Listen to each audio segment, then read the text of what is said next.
Avenue, and then we'll take it higher.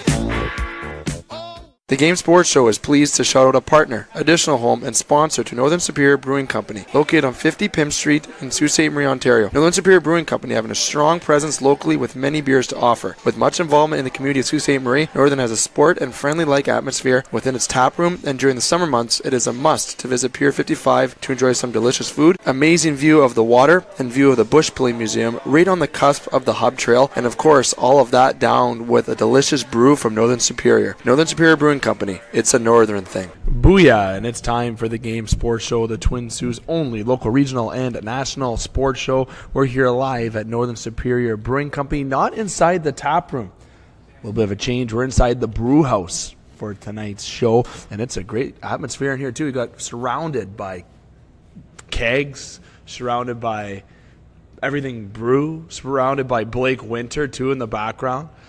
Great Blake Winter. I got Dane and Justin, who's going to be joining us in just a few moments. And I can't forget that we actually have salami, prosciutto, we got cheese, we got all that in front of us here tonight, along with the delicious beer brought to you by Northern Superior Brewing Company.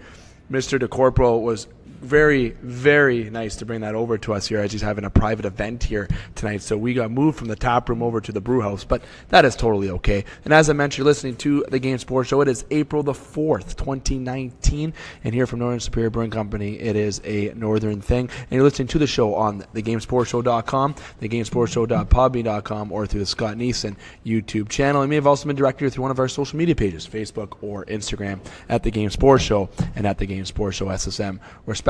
Speaking of those social media pages, do not forget that we will have our contest giveaway on Sunday. That will be posted on both Facebook and Instagram. 2 contest giveaways for chances to win prizes, courtesy of the Game Sports Show, Northern Superior Brewing Company, Sports Center Bar and Grill, and many of our other sponsors and partners as well. Very excited to see who can win this time. Brian Greco was the previous winner of the first draw that was drawn at the Super Bowl. I want to say thank you to Scott Neeson, who will be our board operator tonight, and ultimately to you, the listeners, for making us a part of your night. Don't hesitate to listen to previous editions of the show from this past week. Monday from the Wicked Sister action-packed show with myself, Scott, EJ, and Butch. Tuesday from Icebreaker Sports Bar and Grill with myself and Brad Cochimilio. And last night from Sports Center Bar and Grill with myself, Jamie Antonello, along with Joe Rosso and also Ray Duplin coming on from the Sabercats as we talked everything in the pocket and got into some March Madness discussion. Now here tonight from Northern Superior Brewing Company, we're going to get to our usual schedule. Here off the hop, we are going to have some local recap with the Sault Thunderbirds and the Sault Ste. Marie Greyhounds. Then we're going to have a break. We have a special guest coming in from the Sault College Cougars, Ryan Venderamin, 96 points in just over 20 games this year, MVP in the league. Also had MVP of the national championship. They won the national championship. I got Dane and Justin here. I'm just going to get in just a few seconds. But I will also give a little shout-out to the Sault College Cougars men's hockey team before we even go to our first break, before we bring in Ryan as well. And then the third part of the show after the interview with Ryan is going to be myself, Dane, and Justin getting into the National Hockey League as the playoffs seem to coming into everything full circle. We know kind of who's playing each other, who might be playing each other, and everything of such. And also getting some more news with the National Hockey League, along with some baseball news as well to conclude tonight's show before we sign off. Now, without further ado, let's bring in the fellas, I like to call them, or the boys. I'm going to go with a guy right beside me today. We're in this very special table here in the brew house, and he's in a very special chair. As he just said, he's in the low left. And he's in a lawn chair. He looks a little smaller than usual here today. Justin Hykel. First off, before I even get you to say hi, you played sick yesterday. Jamie called you out on that, by the way. I believed you, but Jamie called you right out on the show yesterday. I don't know if you heard that. Secondly, welcome to tonight's show, my friend. I mean, as far as the sickness goes, Tana's not going to be happy about this one, but she buried her car in the front yard, so I was spending my evening unburying her car out of the puddle in our front yard. So that's where I was at. I did, however, go to Sports Center and pick her up from work and acquire chicken wings to go home with. Did you tell her about the car afterwards? Oh, she knew about the car. She put it there. It was not. It was a tense 36 hours in the household this week as far as the mud bogging went in the front yard. Wow, so you played sick because of that. Jamie was right then on the call-out. Okay. I even called you out, Tab, but I had a little faith that you weren't lying, but that's a good reason. I'll let that pass. Daner, guy in front of me. Not your last show, potentially. Maybe. We don't know if it's going to be your last show. Depends. That's the great life of being a seasonal worker at Red Lake. But how you doing, my friend? Welcome to tonight's show. How's your beer? Beer is wonderful, and also it's also the best time of the year. Playoffs are just around the corner, and the Oilers aren't in it again. So, yeah, no, it's actually just a miserable time of the year for me. While I get to watch everybody else's teams, battle it out for the playoffs and for the Stanley Cup. And I just want to say to you two boys, good luck in the first round against the Bees. We're going to get to that, talk about Toronto and Boston. What if Connor McDavid requests a trade? Maybe we'll get into that. Just kidding. No, we're not going to get into that. We had a little chirp around the house there. We will not do that. Speaking of around our house, we have a lovely four-legged dog in our house. Dogs are usually consist of four legs, unless some circumstances, of course. But obviously, Kendrick, through Northern Critters in Need, one of our sponsors here on the Game Sports Show, great dog. We're going to be at PetSmart. Okay, and we are going to be at PetSmart on Sunday, 2 until 4. I'll be there from 2 to 3 with Kendrick. Dane will be there from 3 until shortly around 4 o'clock with Kendrick. As we're going to be splitting duties, bringing in Kendrick there, as we are hopeful that he's able to get adopted. We've had Kendrick for approximately almost 6 weeks. We're just hitting over the 5th week right now. And if time is flying by, great dog. Don't hesitate to adopt. He's a 2-year-old Shepherd Husky mix. He is well-trained. He's house-trained. He's loving. And we are definitely going to miss him when he does get adopted.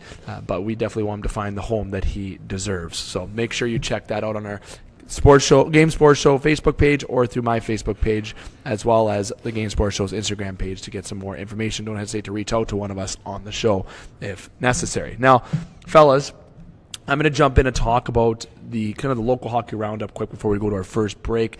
I'm going to say with the Sault Thunderbirds right now, the Sault Thunderbirds played against the Rayside Balfour Canadians, okay, and they're up 2-1 in the series going into tonight's action. The game is just about to get underway in Chelmsford and Sudbury, and the Sault Thunderbirds won in convincing fashion. Yesterday they won 6-1. And Bowman got a hat trick there for the Sault Thunderbirds as well. That's a big road win. When you're on the road in the playoffs, your big goal is to try to split, much like Rayside split here in Sault, Ontario. The Thunderbirds now winning Game 3. That's a very pivotal game because you win Game 4, you're up 3-1, you're coming back home, and you're playing actually at the GFL Memorial Gardens, which I think gives the Thunderbirds a little bit of an edge just because of their speed. So Thunderbirds are currently in action. As the show goes on here tonight, I will keep listeners updated with the game going on there, and obviously we'll be done the show before the game is concluded. But we'll make sure we get full recap after the weekend, as the Sault Thunderbirds do return home at 7 o'clock on Saturday, as I said, at the GFL Memorial Gardens. And then Monday, they'll be at 7 o'clock in Chelmsford if necessary, if there is a game 6. And we'll be talking about the Thunderbirds more on the Wicked Sister edition of the show there. And we'll try to get some bonus coverage with John Park on the Thunderbirds show at the weekend if possible. So good luck to Thunderbirds there tonight and going forward, and good luck to Rayside and all the teams still participating. But the Sault Thunderbirds are going in action right now, up 2-1 on Rayside in their series. Now, transitioning from the Sault Thunderbirds over to the Sault Ste. Marie Greyhounds. Kind of feels different. Like I was telling Brad on Tuesday, we're not talking about the Eagles, not talking about the Beavers, not really talking about the full scale of the NOJHL. We talk about the full scale of the NOJHL in our Tuesday edition, but we just keep talking about the local hockey teams here on Thursdays. But we're only talking about 2 teams necessarily now. We're not talking about all these local teams that are going on. LSSU, who had a great season, is no longer playing as well. But the Sault Greyhounds, they play on Friday at 7:05 in Saginaw. Then they play at 5:30 on Sunday, which will be April the 7th in Saginaw. And they return home here on Tuesday for Game 3, and that'll be at 7 o'clock. And on Thursday, be at 7 o'clock from the Gardens as well. And I will say that the Game Sports Show will be at both games there, which might cause some agenda shuffling between next week's shows, between the Tuesday and Thursday show, but we will keep you updated as we go there. The Sault Ste. Marie Greyhounds, guys, I just want to go around the table. Saginaw. acquiring Tippett. They made some big moves at the deadline. Saginaw is a very good hockey team, as are the Hounds. And I've said it from before the playoffs have started. The winner of this series is the team that is going to go to the OHL championship. Both teams have had success against London, especially the Sault Ste. Marie Greyhounds, who love playing London, especially here in the Soo. You know, playoffs are a different cookie, but again, Saginaw is playoff hockey built. They almost I want to say remind me of what Hamilton was last year, but I don't really want to say that. They're pretty close to that just because of their size, because of their work ethic and their two-way play. And the Soo Greyhounds are really offensively minded, but they also have good depth, especially defensively. And with Alex Johnson, he's doing extremely well. Cole McCaig, all eyes are going to be on him in this playoff round because of him going in the NHL draft. Top 3 rounds is where he's rated right now. He can up that stock after a good playoffs. And you got to know right now that there's a lot of Leaf scouts that are in the stands every game. These are big games for these young kids, not just win for themselves as well. The Hounds, though, talk about the games. How tough is it going to be against Saginaw? And I'm not trying to make it sound like we have no hope, but this series is definitely going to be a 7-game series. Dane, I'm going to slide over to you first. Just what can the Hounds do to be successful against Saginaw? I mean, got to play disciplined hockey. I know that's just a cliche, but I think after last year's hot dogging incident and all the media attention that series got last year, I mean, I think this is a series that fans should get excited for. I can see it definitely going down to the stretch to 7. It's what I expect this series to be, a long, grueling, hard battle. And I think, you got to take it one game at a time, and I think that's the most important thing in playoffs. I mean, you can't start scrambling even if you lose the first 2 in Saginaw. I think ideally is, you want to at least win 1 of the first 2 in Saginaw and bring it back home to the Soo and, have the fans on your side there with being excited about having that split and, using that as motivation.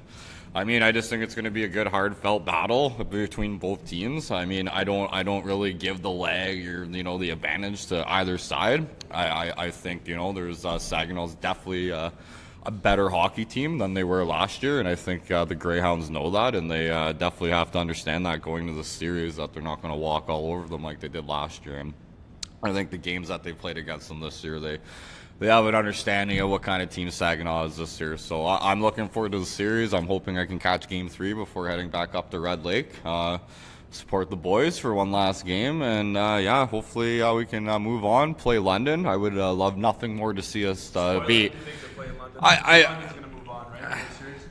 Who are they playing? Guelph, yeah. So, I mean, I haven't seen Guelph play this year. I know we went to that one game against London, and I think the Greyhounds played a really good game. I mean, Evan Bouchard, instead of 30 minutes, he might have to play 40 minutes. Because I swear to God, he never came off the ice that game. It was ridiculous. But, I think when you start getting down to the nitty-gritty, you start seeing those top-end prospects that are going to the NHL, and it kind of gets exciting. So, Owen Tippett this round, hopefully Bouchard, and the newly heavy. So... I'm looking forward to this next round. It should be really interesting, and maybe we'll be back on CBC. Hike.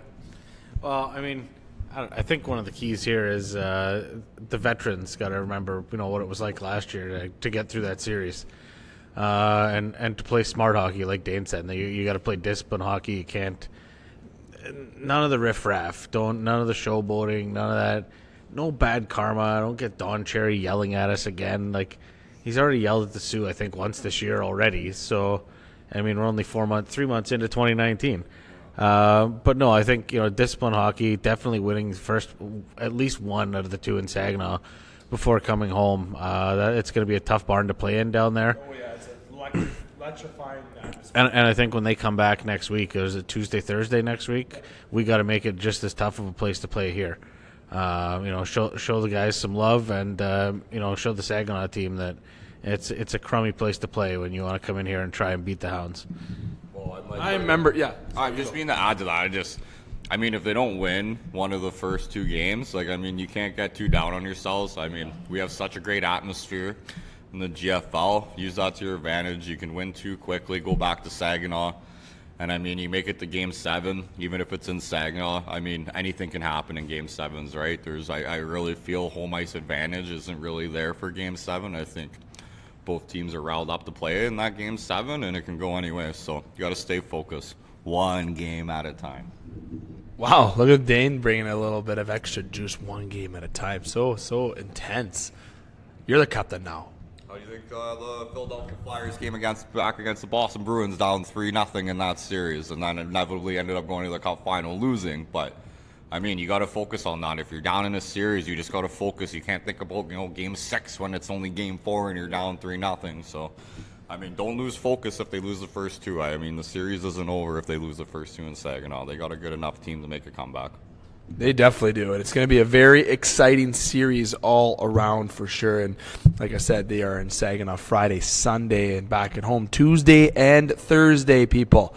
Get your ass. Let me give you a little step-by-step instruction. Grab your keys. If you have a dog, let out to pee and maybe take a number 2 before you go. But grab your keys. Go to your vehicle. Start your vehicle. Pick up a friend. Bring your wife. Bring your girlfriend. I'd rather just bring the boys, but that's probably the best way to go. You bring the boys. You pick up the boys. You meet the boys. Doesn't matter. Meet them at the parking lot at the station mall because you're probably not going to get a parking spot at the GF Memorial Gardens because of the parking structure layout there.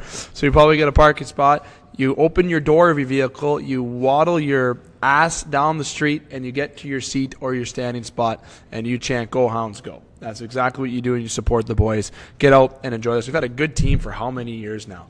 They've been successful, this team. Last year was the quote-unquote year that we thought was going to be it, but there's no doubting that this team this year could be the team that win as well. I think Sault Ste. Marie knows what it's all about, what it takes to get to the to the championship. So, I mean, the fans have been through it. I know the OHL, we shuffle players from 16 to 20, so we don't have the same guys. But, I mean, just the organization in general, we've been really successful over the last, 10 years almost. And honestly, even before that, I think even if you want to look back to, even the Joseph Vasicek and Ryan Jardine kind of days when we were growing up and Corey Pecker and all those guys, I mean, I just feel, going way back. I just mean since I've been watching Greyhound hockey, and we've had a couple down years, mainly when we had Catanacci and Cousins here. Those weren't the glory years. Yeah, great leaders. Anyways, I just mean, something has to give. I feel like that we've put a really good product on the ice, and I think we've had really good teams, and I think eventually you learn what it takes to win, and I'm hoping this year's the year for the boys. So. There's one good player in that year, or one player that I will always, who was the captain, Colin Miller. He was there through the kind of the, I want to say more so rougher times and just the times before everything started transitioning. But we're talking about Greyhounds right now in terms of the playoffs. Good luck to them in the start of their series in Saginaw on Friday. Fellas, good hot start. It's cooking. It's hot the fresh out the kitchen, as we would say in our group of friends. I think only some friends might laugh at that. You can message me and ask what the heck that means, and I might explain it to you if you're cool enough. Salami and beer, though, guys. We come here, we always have beer. Blake Winter gets the beer just flowing, okay? But now, with Mr. DeCorpo bringing over some salami, some cheese, that's a game changer. And I'm dumb and brought a lunch. I feel like, I don't know why it's like, I felt weird bringing a lunch today. I know you gave me a weird look, though, Justin. You gave me a very weird look that I brought a lunch. Well, I mean, it was kind of odd that you handed me a grocery bag tied in a knot. I thought maybe it was a poop bag from the dog or something. Nope, it was gnocchis and a sandwich in a Metro bag. I believe a Metro bag. That I would actually use to pick up my dog's poops, because I actually started doing that. Usually I'm the type to let the dog poop and walk away. I'm just going to say on air. I know Dane just, but I am. But the dog did have an accident in the house because he's not feeling well. The dog was sick, obviously, and I'm the one who had to clean up the freaking mess though, because Dane was gagging and almost couldn't do it. Just couldn't handle it. Dane can't handle the poop. Diarrheas, eh? Yeah, the major diarrheas. Yeah, no, that's no good. I've been there. That's there's some smells that I can power my way through, but running dog shit just isn't the one. That guy wanted outside, and we couldn't get him outside quick enough, and definitely, poor guy wasn't feeling well, but he's definitely feeling good now because Dane and I took care of him because we're good foster parents. Kendrick's a little bit more solid than he was a couple of days ago. For sure he is. Fellas, getting off track, moving forward, going to our commercial break. When we come back, Ryan Venderamin's interview will be here on the show. Ryan Venderamin's not on location here tonight. We did the interview from Sports Center Bar and Grill yesterday. You know why Venderamin's not here today? Because he has school until 8:30. Education comes first. Got to shoot that out there. And as well, he has hockey at 9 o'clock with me at the Pee Wee. So he has a lot going on tonight. So we did the interview yesterday from Sports Center Bar and Grill. So we're going to listen to the commercial break, and we come back. Scotty will plug in that pre-recorded commercial. You're listening to the Game Sports Show, Twin Sault's only local, regional, national sports show. It's host David McCaig along with my co-host Dane Hanchrow and Justin Hykel. Make sure you don't go anywhere. Lots more to come. The Game Sports Show is pleased to shout out a partner, additional home, and sponsor to Northern Superior Brewing Company, located on 50 Pym Street in Sault Ste. Marie, Ontario. Northern Superior Brewing Company having a strong presence locally with many beers to offer. With much involvement in the community of Sault Ste. Marie, Northern has a sport and friendly-like atmosphere within its tap room, and during the summer months, it is a must to visit Pier 55 to enjoy some delicious food, amazing view of the water, and view of the Bush Play Museum right on the cusp of the Hub Trail, and of course, all of that down with a delicious brew from Northern Superior. Northern Superior Brewing Company. It's a Northern thing. The Game Sports Show would like to thank an additional sponsor and special edition home to the game, Silver Creek Golf Course, located on 104 Bellow Lake Road, Garden River, Ontario. And also shout out thank you to Silver Creek GM Jamie Henderson. Silver Creek Golf Course has many specials to offer for 18 holes, 9 holes, and even Twilight Deal specials. It does not matter what your level of golf game is, it is a must to enjoy the scenic course, memorable experiences that Silver Golf Course offers. Silver Creek also offers a Thursday wing night for you to enjoy food after a stellar time on the course. You can book your tee time by phone or online at golfsilvercreek.com. Silver Creek Golf Course, where all are welcome to play. The Game Sports Show wants to thank its original home, partner, and sponsor since 2015, Sports Center Bar and Grill, named the Sioux's best sports bar for 3 years in a row. Sports Center Bar and Grill is located on 624 Wellington Street West in Sault Ste. Marie, Ontario. Make sure to come on down to Sports Center to enjoy the great atmosphere with great cold beverages available, including those delicious Molson products. Don't forget about their famous 75-cent wing nights on Wednesdays. They're truly the best wings in town. Like and follow Sports Center on Facebook at Sports Center SSM. We look forward to seeing you today. Sports Center Bar and Grill, the Sioux's best sports bar. Hi, this is Joe Bowen, and you're listening to the Game Sports Show from Sault Ste. Marie. Welcome back to the Game Sports Show, the Twin Sault's only local, regional, and national sports show. I'm here alongside a friend of mine, special guest, Sault College Cougars All-Star, former OHL player, the Sarnia Sting. He also played some junior level hockey as well, and he is a forward for the Game Sports Show Mayor's Open team as well. He's known as that. He wears number 91 on that respective team. The one and only Ryan Venderamin. Venny, how you doing, pal? Welcome to the show. Hey, it's good to be here. It's a long time coming. Yeah, it's been a long time. Been waiting all year to get you on. Got you to come on here tonight. We're at Sports Center actually doing this recording because tomorrow, where this is actually being aired, is on the Northern Superior edition of the show, is where it's being recorded and aired. But you're not going to be able to come to Sports or to Northern Superior because you have to be in class till 8:30.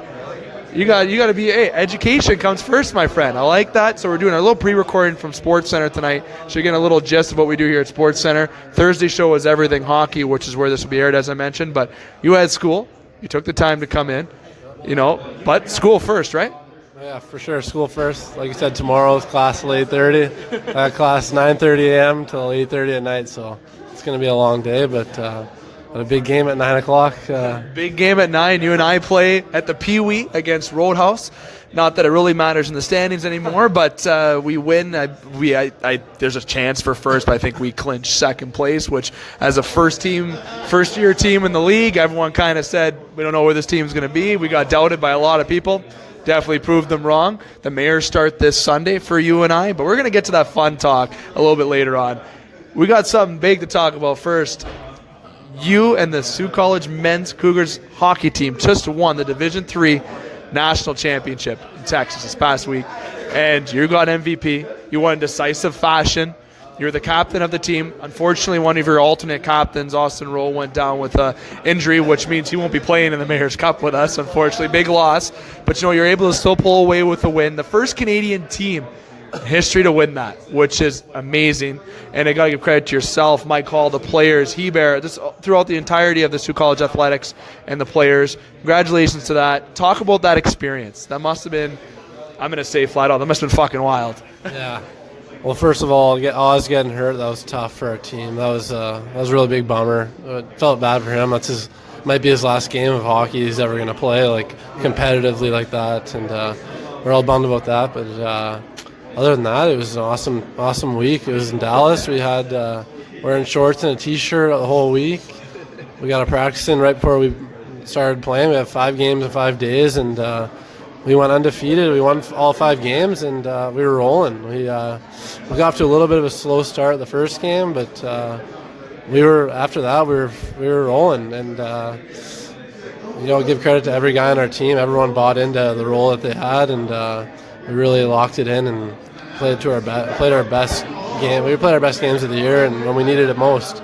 I was checking out games online because they were streamed online, and this year you had a great year. I know everything's a team, and I know you want to really self-point yourself, but 96 points this year, and 6 points. That's confirmed 6 points in that last game.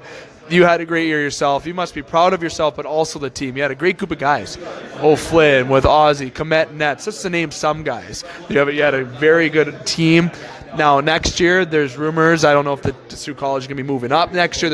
Who knows what's going to happen there. But you must be proud of everything that just happened. All that hard work paid off when you lifted that trophy just last week. Yeah, you know what? You said it like the guys you mentioned.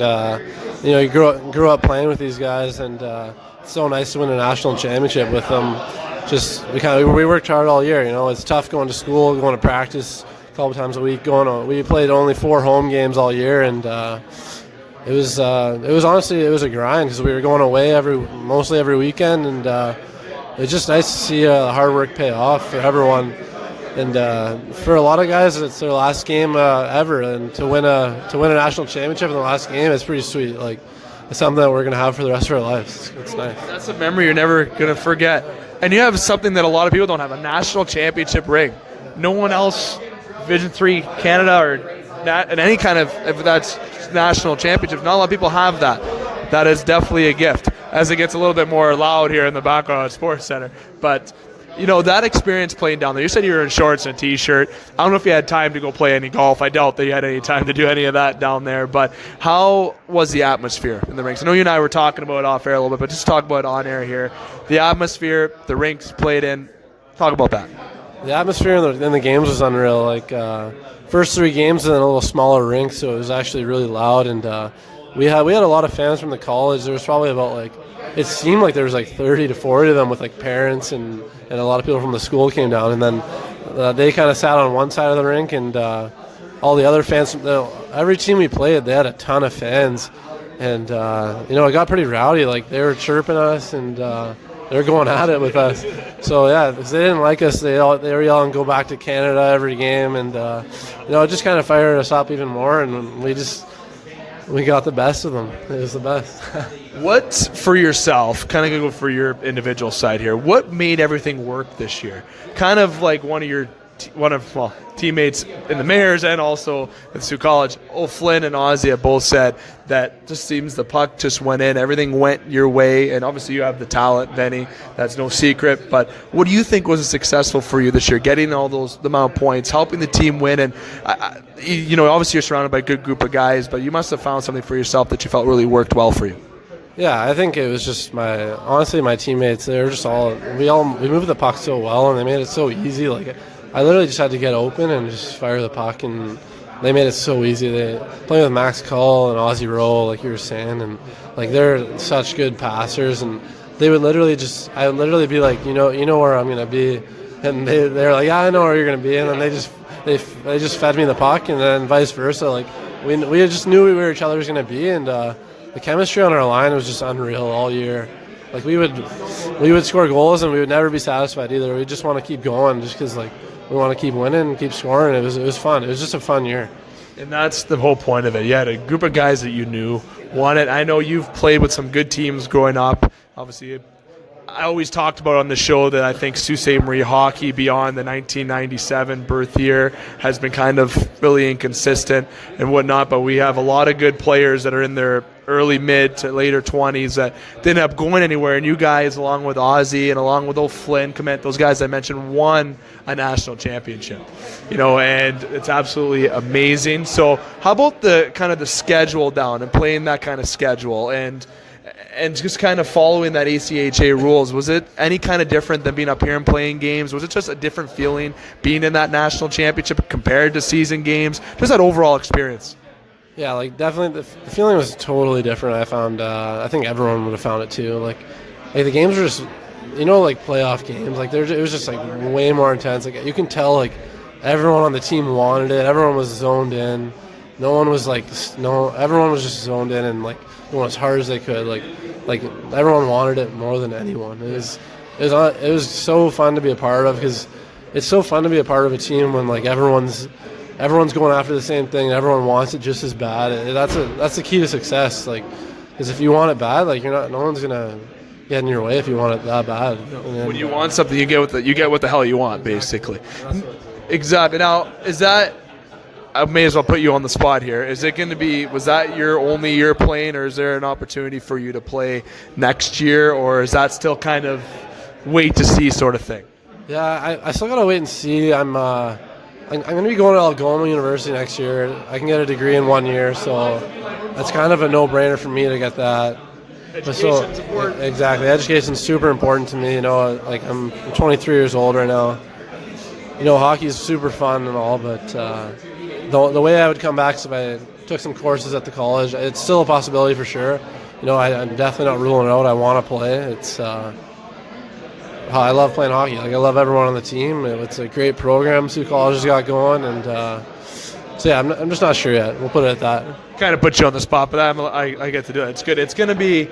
It'd be interesting to see. Obviously, you're a big part of the team, and obviously, if you went back, that'd be huge. It'd be interesting to see if they move up as well, if all that happens and what happens there. See if you can get the same guys. Yeah, moving up for sure. You are. Okay, so you are moving up. That'd be cool to see if you guys can repeat, because I think you guys would have just as strong as a chance as this year, for sure, which is so good for the Sioux, what you guys did, representing that.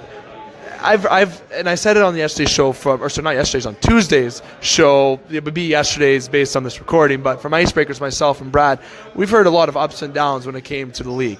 And you guys went to that D3 the tournament and just basically shut everybody up. I'm going to say it. I'm sorry. I'm friends with some people that doubted. I'm friends with people that gave it a lot of praise. I'm one of the guys who gave it a lot of praise, saying that this is no joke. Winning the national championship, there's good hockey teams, and I watched your games. Those are some good. I'd love to see anybody else go dress up and do it just as good as you guys did. Okay, it wouldn't be easy. So that's great to see what you guys did for the Sioux. Absolutely. But now I'm going to transition from Sault College a little bit, get to your fun stuff. You played junior level hockey. You played major junior. Played Sarnia. You must have some stories that you can share with the times you played up a little bit with the OHL and when you were away from Sault Ste. Marie with hockey that you can share appropriately on air. Yeah, I've got some crazy stories. Tony D'Angelo stories. He plays on the Rangers right now. I don't know if I could even repeat them on air, to be honest, but there's some crazy ones that some people wouldn't even believe. But I probably shouldn't say it. But just the experience of playing even in the OHL and even playing the junior out of town. Are you a believer? Besides Sarnia, obviously people don't have a choice if they get drafted or signed somewhere out of town. But did you like that experience out of town and leaving for sure? Or if you can go back, and this is no disrespect to Sarnia by any means, but would have staying home been? Do you like when Sault Ste. Marie individuals stay home and play for their hometown? Like, what's your belief? I wouldn't change a thing. I like the 3 years that I was in Sarnia. Those are the best years of my life, and like literally everything about it. Everyone, all my teammates on both the Sting and Legionnaires, they're all unreal, and my billets, most of all, were the best people in the world. Like they brought me in. It was like family to me, and like I was like shedding tears when I had to leave them because I love them so much, and I definitely miss them. Those were the best 3 years of my life, and I would not change it for the world. So that's awesome. A lot of people don't have that experience of playing up, and obviously I'm a fan of when people take those opportunities to go do what they want in hockey. Going out of town must have been just a great experience. A lot of people haven't been able to do that. Not trying to pull people from leaving the Sioux or anything, but if you have the opportunity to leave, it's definitely not a problem. But for you as a player, if you had to define one moment in your life that you can remember, your biggest goal, your nicest goal, whatever you'd like to bring to this discussion today, what would you bring up to the listeners that you can remember most, your biggest memory, besides winning this past week the national championship? Outside of that, what would be one memory that really sticks in your head? I'm putting you on the spot a lot. Yeah, I do that. I'm good at that. I'm good at that. That's fine. I'd say scoring my first OHL goal in Oshawa. That was a cool experience. It's something that I'll remember forever. I got the puck because we had poked it away from a defenseman. We had a 2-on-0. Teammate passed to me just one time to back bar, and it was just a really cool experience. I got a video of it, and I'll never forget that ever. Would you have rather been at home, or was it at home? It was in Oshawa. It was in Oshawa. Would you rather have that been at home so you get that goal horn and the fans behind that get that little extra umph? I'm not gonna lie, I'd rather it have been at home, but it was a full house in Oshawa. There was probably like 6,000 people, so it was still pretty cool, like just to score and it just be like silent. But it was just cool. Definitely would have rather been at home. Though. It would have been cool to see the barn get all loud, but scored some goals there too in preseason and stuff. So it's not like I never got to this. Yeah. So it would have been kind of cool for your first home to get that big celly in. But now speaking of the OHL, I know you didn't play with the Hounds. Obviously, they're going to their second round against Saginaw. I'm going to let you put the skates up for a second, put your armchair GM or your call you a little co-host for this little part here. The Hounds against Saginaw. There's a lot of people that are basically 50-50 in Sault Ste. Marie. I'm going to be honest, I'm on the line in terms of, yes, cheering for the Hounds to win against Saginaw. Obviously, for a lot of reasons, being fans, growing up, watching the Hounds, right? But against Saginaw, I don't know how much you've been following it. I think it's going to be a very tough series for the Hounds against Saginaw. Can they win? Absolutely. Can Saginaw win? Yeah, either way, it can be evenly matched. But the Hounds against Saginaw, what are your thoughts going into that series? That's going to be my one basic, just outside of hockey question to you. I think Villalta's got to be on top of his game. Like Saginaw, look at the guys they brought in. They brought in McLeod, they brought in Tippett. Like, those guys are top-notch players. Like, those guys can bury the puck. And, Hayton and Frost, they're going to have to match those guys. And even, like, Saginaw, they got that Perfetti kid. Like, he's 16 years old, and he's got, like, 80-some points or something. Like, they beat London one game this year, and he scored 4 goals, and they won 4-1. And it was like, oh my God. Yeah, so like, in order for the Hounds to win, Villalta's got to be his best. And but it's definitely not undoable. Like, they can definitely do it. But it's not going to be easy, though. I think it's going to be a long series, though. I think last year Villalta had a lot of challenges in the playoffs. Like, I wouldn't say it's his fault. He's got to go through 5 guys to get there, but I don't think he had a strong playoff that he wanted last year. And big key to success is for him definitely to be strong. But I even got eyes on Cole McCaig. Big time for Cole. Obviously in the draft here, there's a lot of ramblings if he's going to be a 3rd rounder. I wonder if Dubas is going to keep it in the family. We do see a lot of Leaf scouts at games. Dubas really scouts the Hounds. I think the depth of the Hounds really has to come out too, like the Alex Johnson. Those guys have to come out and be really strong, right? And I'm really impressed with Sam Brook. Obviously, I'm a Mac Hollowell fan. I talk about the Leafs a lot and see him being a Leaf. But Cole McCaig, how big of a round is this for him individually if he wants to get drafted? Like, if you are a player that was that extra player that stood out to help you get past, arguably, if not the favorite team to even beat London, is Saginaw and the Hounds. I think the winner of this series is who's going to go on to the OHL championship, because the Hounds have had success against London, so has Saginaw. So how big of a series is this for Cole McCaig and his draft stock, quote unquote?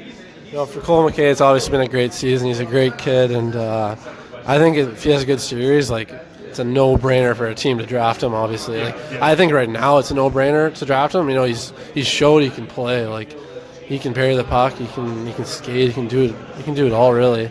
And for him to have a big series, it's only going to help him even more. Like, it might top 3 rounds for sure, I'd say. Like, it's he's definitely a big part of it. He provide that depth scoring, and because Hayton and Frost, like, they're going to be played hard against, and they're gonna need other guys to step up, like you said, Johnson, and they got some good young guys though, like that Cartier. He's a good player too.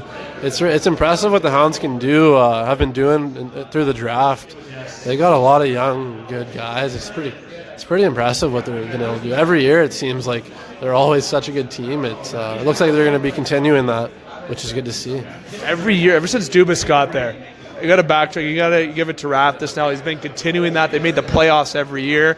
Definitely good. Last year was the year that people thought, but maybe people shouldn't count out this year. If they are victors over Saginaw, watch out, because that confidence is going to be huge and they're going to move on. Now, Vendy, I'm going to let you go, but I got one thing I want to say. You definitely got the silkiest mitts I've ever seen. You can stick handle in a phone booth. I could probably give you 16 beer and you could probably still stick handle better than anybody I know. You got to tell, what is your secret with getting your hands like that? Did you actually do the golf ball trick as a kid with this hockey stick? Did you just always stick handle in the classroom when you were walking in public? Those hands are just absolutely filthy, man. You know what? Honestly, when I was younger, I think my hands got good just from I never shot pucks. I would always just in my driveway. I would just shoot a tennis ball and stick handle a tennis ball. I would never shoot pucks. I would just play with a tennis ball. And then before every game of hockey, I just stick handle a golf ball for about 10 minutes, 5-10 minutes. And then, I think that might have something to do with it. Just from when I was younger, just from stick handling all the time. I know your brother doesn't have those hands. No, he was more of a puck shooter. See, and it's interesting what you said about Ozzy moving the puck. You like to pass, too. All you guys are on the same line this year at the college. Just a bunch of passing. It was silky. You guys definitely winning was great to see. I want to say thank you to you for coming on by here. Told you, quick and dirty. I know you weren't stressing out, though. I'm very happy you're able to officially come on the show. And, again, congratulations. Can't say more enough than winning the national championship. It's such an impressive year. Now, what do you say? Why don't we win a Mayor's Cup for the show and for the boys? Hey, let's do it. We're winning this. Yeah, I like that. Venny, thanks for coming on by tonight, pal. Thanks for having me. It was a lot of fun. Good. Dave McCaig here. We're going to take a break. When we come back, we got more sports talk here on the Game Sports Show. Don't go anywhere. The Game Sports Show is pleased to shout out a partner, additional home, and sponsor to Northern Superior Brewing Company, located on 50 Pym Street in Sault Ste. Marie, Ontario. Northern Superior Brewing Company having a strong presence locally with many beers to offer. With much involvement in the community of Sault Ste. Marie, Northern has a sport and friendly-like atmosphere within its tap room, and during the summer months, it is a must to visit Pier 55 to enjoy some delicious food, amazing view of the water, and view of the Bush Pulling Museum, right on the cusp of the Hub Trail, and of course, all of that down with a delicious brew from Northern Superior. Northern Superior Brewing Company. It's a northern thing. Get wicked at Wicked Sister. You'll find the best tasting food for you and your family. Start off with some wicked appetizers like the crab dip, served with soft pretzel bites and warm non-bread strips, and delicious boneless chicken wings that are antibiotic and hormone free with 5 choices of sauces. Try the barbecue pulled pork sandwich or the #1 selling drunken cow burger and the chicken caprese flatbread. Check out the Wicked Sister gluten-free menu and catering. The Wicked Sister, downtown Ashman Street, 7 days a week. The Game Sports Show would like to thank a list of additional sponsors. North Shore Sports and Auto, new location located on 647 McDonald Avenue, Sault Ste. Marie. A family-owned and operated business with doing business in Sault Ste. Marie for over 10 years. Loads of products available for your enjoyment for all seasons. North Shore Sports and Auto, we understand the importance of quality service and products, and we work hard to ensure that all customers have a positive experience before and after each and every sale. North Shore Sports and Auto, meeting all of your new and pre-owned equipment needs. Special thanks to Salon. The Salon, located on 589 2nd Line East, Sault Ste. Marie, Ontario. Owned and operated by Mike Cuglietta. Book your appointment today at 705-941-9191 or via online at https://thesalonsioux.as.me-. The Salon, making the Sioux beautiful, one haircut at a time. As well as a shout out to the Superior Pro Shop.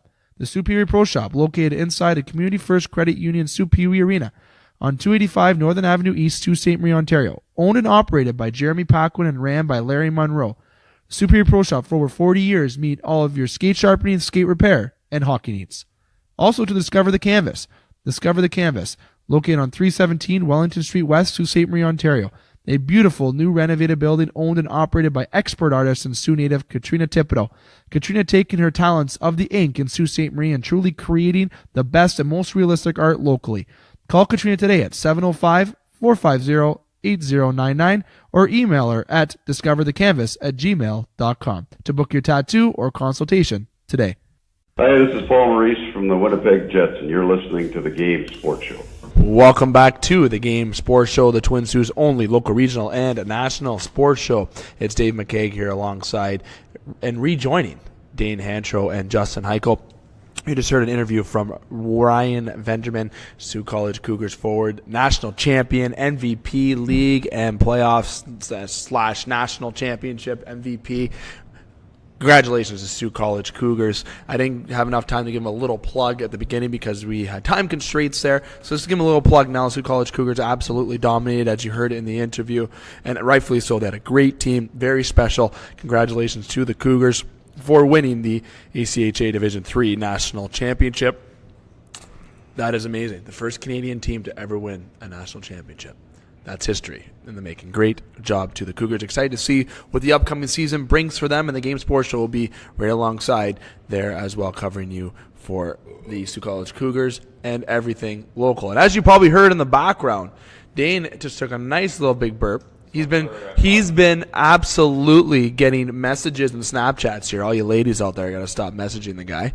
He's had a lot of salami and cheese today, and he likes the beer. I don't know.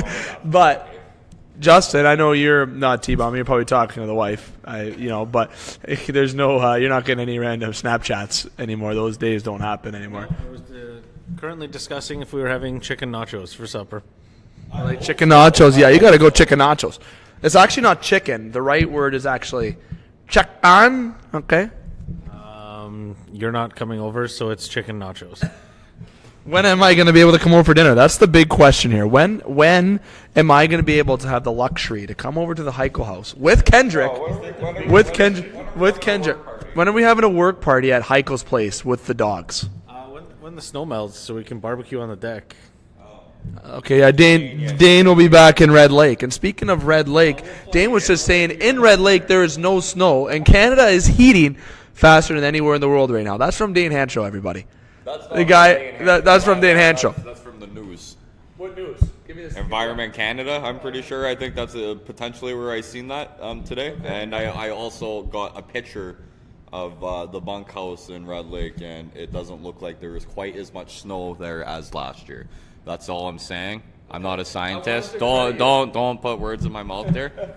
I wanted to credit you for giving such a smart comment in terms of I wanted to get a discussion if you give me a lecture about the heat in Canada. I think it's my job to kind of know where like the climate and the temperature's trending, just so I can prepare myself for this year's fire season. So you ever skydive out of the helicopter? Okay, that's for another time.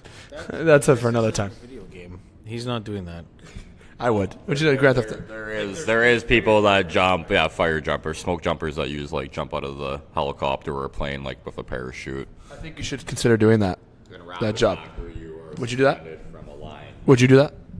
No, I weigh too much, so honestly, so in order to do these things, I think you have to be 185 pounds or under. You're over 185? Yeah, or it's like 175, and you have to be. I don't think that's heavy. I'm 209, so 5'11". I'm very healthy for what my doctor tells me for my height. Okay. Big timeout. I like that. Good random topic or discussion to start off part 3 of the show. Topic, discussion, whatever you want. Topic. We like to go off notes sometimes. We're allowed to do that. It's like at the fair where they have like the height thing, and like if you're too short, you can't go on the ride. Well, have them say no to you as a kid. This is the opposite so if you want to do rap attack, you have to be under that line, if you want to do it. You ever say no as a kid? Did everyone ever tell you can't go on the ride? Did you ever have that? 4 inches short for a ride, and some guy was like, it's not going to happen. Fucking Campbell Amusements. That Carney could go. Carney go. That's unbelievable. That's the horse racing though. The horse racing at the fair. I know exactly. You know what I mean? How about that? Pickle. You go there. That was gambling as a child, and I still go. The fair comes to town. You got loonies and toonies going on the horse race. Perfect. Guilty pleasure, candy apples. Me and a friend Dally used to like all our monies in like grade 11 and grade 12. We would be bringing all our toonies and loonies. We'd be going there and try to win some extra money, and generally we would leave with nothing. We'd be up and down, and then we'd be real up, and we're just we weren't disciplined. We would never leave when we should. When you're up, you're supposed to clock out. Yeah, we never clocked out. Never did that. Fellas, we're almost 5 minutes in. Let's get into the show. I like that. That's a good random topic. And the listeners are going to love relating to that when they think of Campbell Amusements and also Dane's scientific facts. But talking about the NHL, we're going to start with the Toronto Maple Leafs. We're going to talk about the Leafs. We're going to talk about the NHL on a whole. We're going to have a multiple choice segment as well. We're going to fit in there that I didn't mention at the beginning. There's my blew it moment. Leafs clinched a playoff spot earlier this week in a game against the New York Islanders. And nonetheless, who got the game-winning goal? John Tavares.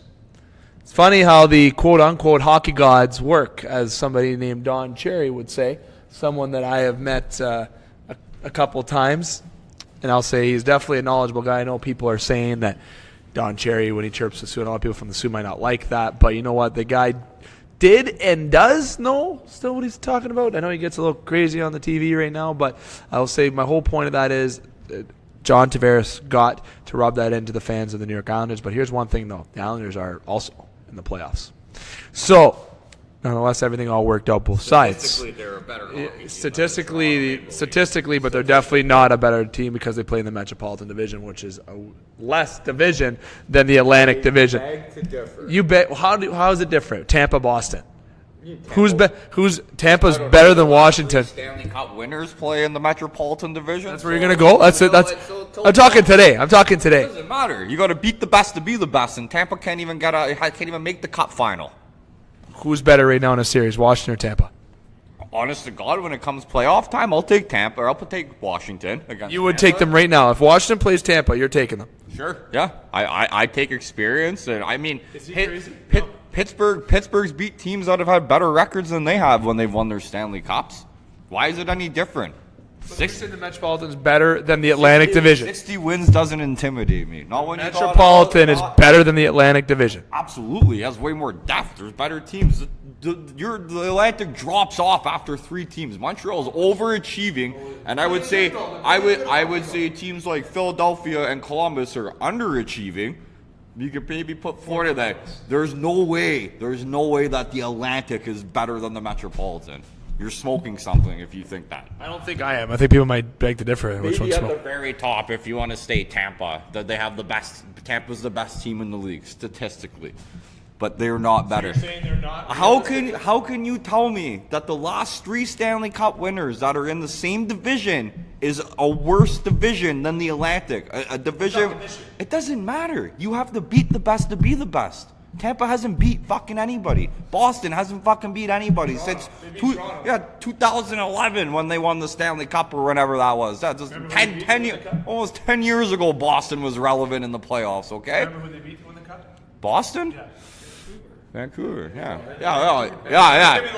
Exactly. That's how long ago that was when Boston won. You were watching the first game? I remember watching in your dad's garage when Alexander Burrows got that overtime slap shot winner against Chicago when they almost blew that 3-0 lead. Yeah, they almost did that. Good memory lane. Good little topic there. But nonetheless, let's talk about the Leafs in general. They clinched a spot. They're playing the Boston Bruins. Yeah, we knew that. We knew that. Never mind a month ago. We probably knew that. Yeah, we knew that game 1 of the season. But the Leafs. I want to say right now, we're going to go to this straight off the hop. Do the Leafs have a chance? Yes, they're in there. I know that's maybe sound like a silly question, but a lot of people are saying that Toronto doesn't because of the way Boston's played the last calendar month, the way they played the last couple months actually, and how they're just right in Toronto's head. Like they are stapled, planted a house, planted a garden, built a pool and a garage. They're right in the head of the Maple Leafs. The Maple Leafs since last year have added John Tavares to lineup and Jake Muzzin. Okay, those are guys that they have added. They added some good round players, but they still have question marks on D. Justin, no, never mind what you say. They still have question marks. They've improved, but they have question marks still. Boston has question marks too. They have one fucking line. Tell me what else they have. Yeah, they got a couple. I think, especially if Jake DeBrusk, that is the guy with Boston that really fears me the most, believe it or not. Besides David Pastrnak, that's the most obvious person to be feared of if you're Toronto. That guy, there was someone named Pastrnak, but that Jake DeBrusk, that guy was actually a force in last year's playoffs there too, right? If he loves playing Toronto too. He loves it. He gets off on it. The Bruins, when they play Toronto for some reason, it's like, yes, they played very well last couple months, so maybe I sound silly, but when they play Toronto, it's like a team that Toronto just seems so scared against. They don't seem like that team that Toronto started the year with. That they're not poised. But the Leafs haven't played the Bruins in months now. Months. Oh, mamma mia. Now, before you continue that, the watermelon. What's it called, Blake? You got to tell us what's it called. I know we're recording, but we're going to get you to say it. Watermelon Heffenweisen. I know we're recording, but we had to pause that. That is worth the pause. Blake, I'm going to get you to talk about this beer next week. Okay, or unless you want to get a little plug right now, cut in right now. Next week, I put it on this. So I like that. Let's give this a quick little sip here while we're going. Yeah, okay. I want 6 kegs at the door. Put it on Eagle 95.1's account. We'll make an account of the Game Sports Show account. We'll make something up. Awesome. That is delicious. But Justin, you were saying, sorry. I kind of forgot what I was saying there, Dave. They're talking about the Bruins, how the Leafs don't look poised. They don't look poised. You know what? The Leafs haven't played the Bruins, I don't think, since, February? January? That's January. So, and playoff hockey is totally different. I think the Leafs have been playing with some complacency right now. I know the beer's really good. I'm trying to hold it together and talk about this. You guys are fucking giggly bits over there. No, but in all seriousness, I think the Leafs have just kind of been playing with some complacency the last month. You weren't going to go up. You weren't going to go down in the standings. You are where you are. You're playing the Bruins. Let's just get this on with or over with. You know what I mean? That's... Maybe maybe I'm using that as an excuse for the way they've been playing, but I'm also kind of excited to see contract year Jake Gardiner playing in the playoffs. I've you love Jake Gardiner. I want to send him a tape of Dave McCaig chirps just laying into Jake Gardiner that he can listen to before games. Maybe it'll pump him up. Go out there and just beat the Bruins single-handedly. I really hope, Jake, that you could do this for me, bud. Please. I'm going to let you have a sip of your beer because it hasn't went down. I'm going to let you have another sip of your beer. You deserve it. Dane, I'll say to kind of answer the topic I brought up was the Leafs are a different team than last year, and I hope they actually turn it around going into the playoffs this year, because the Bruins are a feisty hockey club, and the Leafs have actually improved, and if they're going to win, they got to slay the dragon. This is where you can do it. The curse of 2013. The curse of also blowing a lead last year. They had a lead going to the third period last year. Whenever there's a lead at the TD Garden going to the third period, the Leaf fans are just, no. It seems like it just goes all around. The minds are circling. It's not the same team. Gardner and Zaitsev last year were hung out to dry, especially by the media and fans. Holy my God. A lot of Leaf fans can be savages. Let's keep it PG-13, folks. But the Leafs this year, to beat the Bruins, I think the key to success is that depth of the Leafs has to step up. Okay, the guy that I'm looking at, and maybe this is an obvious answer, but the guy that I'm looking at is Nazem Kadri. Not Austin Matthews, not John Tavares. Those guys are expected to put up numbers. Mitch Marner, expected to put up numbers. Nylander has actually, and I've said this past Monday, he's been one of the best Maple Leafs players the last couple weeks. He has. And by me saying that, trust me, I've chirped the guy ever since he rejoined Toronto in terms of how his effort has been. He's been one of the best players. He's actually been one of the hardest working guys out there and actually really showing like he's in form. So Kadri and Kapanen, that line is what's going to get Toronto over the top to shut down the big boys. I want Kadri to run Charlie McAvoy in a professional way, like really get him off the puck, get him scared, battle, and also create space to allow ice time for Matthews to play against more of the second, third line to get some goals. And Tavares, I'm excited to see him in playoffs. I think he's going to be a stud, but Matthews has a lot to redeem from last year. He didn't have a good first round last year. It sucked. If he had a good first round last year, maybe the Leafs would have won that first round last year. The Leafs have improved over last year. The Bruins are kind of the same. They made some minor moves. Toronto's obviously made more major moves. But at the end of the day, the Boston Bruins, Toronto, Boston's in their head. Toronto has to slay the dragon. Yeah. To your original question, I think with the players Toronto has, they definitely have a chance. But, if you want to really break it down, I think what the top two lines have to do is, keep par with the Pasternak, Bergeron, Marchand line. Goal for goal, and I like your point. I think the Nazem Kadri line has to step up, and I think that's going to be the thing that maybe puts puts them over top. I think that bottom six really needs to. At the same time, I think Kadri's probably going to be playing a lot against that top line, so you might not see that scoring. But yeah, you really got to break it down. Toronto's been a team that's had depth scoring all season. They just got to score more than that top line, really, when you really break it down. And back together, because I don't think they're together yet, right? Because Pasternak he's back, but is that line back together? Well, I know the first game of the playoffs. I'll tell you this for free: they'll be back together because they've had some success against the Leafs. Let's say. I wouldn't be excited if I'm Mike Babcock the way the Leafs are playing right now, going into the playoffs, and I'd even be less excited to see about how good the Boston Bruins are playing right now. Mike Babcock making erratic coaching decisions with his goaltending the last couple of games. 2 losses against Ottawa in the last, week and a half, 2 weeks. Those are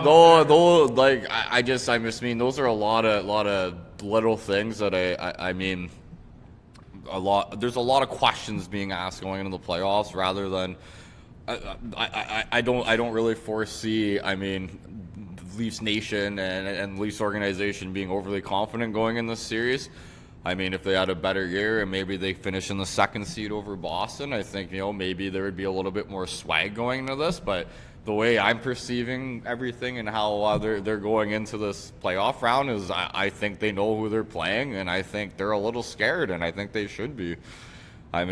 Boston's manhandled them for the past couple of years. But my favorite thing about this is if Toronto does end up beating Boston, Jake fucking Gardiner, everything he's done in his Leafs career will be forgiven, because as bad as Toronto's played right now, this guy's coming back at the perfect time to save his legacy in Toronto. I don't even think it matters how he plays, unless he doesn't have to play really good, he doesn't have to play really bad. But if Toronto ends up beating Boston this round, believe me, people are going to be talking about Jake Gardiner. What happened to the Leafs when he got injured? Where were they? And now he's back, and now they beat the Boston Bruins. So, that's just a little subplot that I think is another really exciting thing about going into this round. And my team's not in the playoffs as usual, so I have to fully invest myself in another playoff series. So I'm going to be paying close attention to the Toronto series, and I know I have a bunch of friends up in Red Lake that are going to be tuning in and watching the Leafs play, and same with the Jets series. But I'm excited. Let's go round 3, man. Round 3. Sometimes the third time's a charm, I guess. But moving on from that, fellas, we got more to talk about here. So Jake Muzzin, I want to bring up here quickly. He actually kind of alleviates a little bit of the pressure off Jake Gardiner. You really think about it. I know people always said Jake Gardiner, Leafs second best defenseman. I barely thought that the time before Jake was there. But Jake, in my mind, is their third best defenseman. I thought Zaitsev, after his first year, was going to be that guy.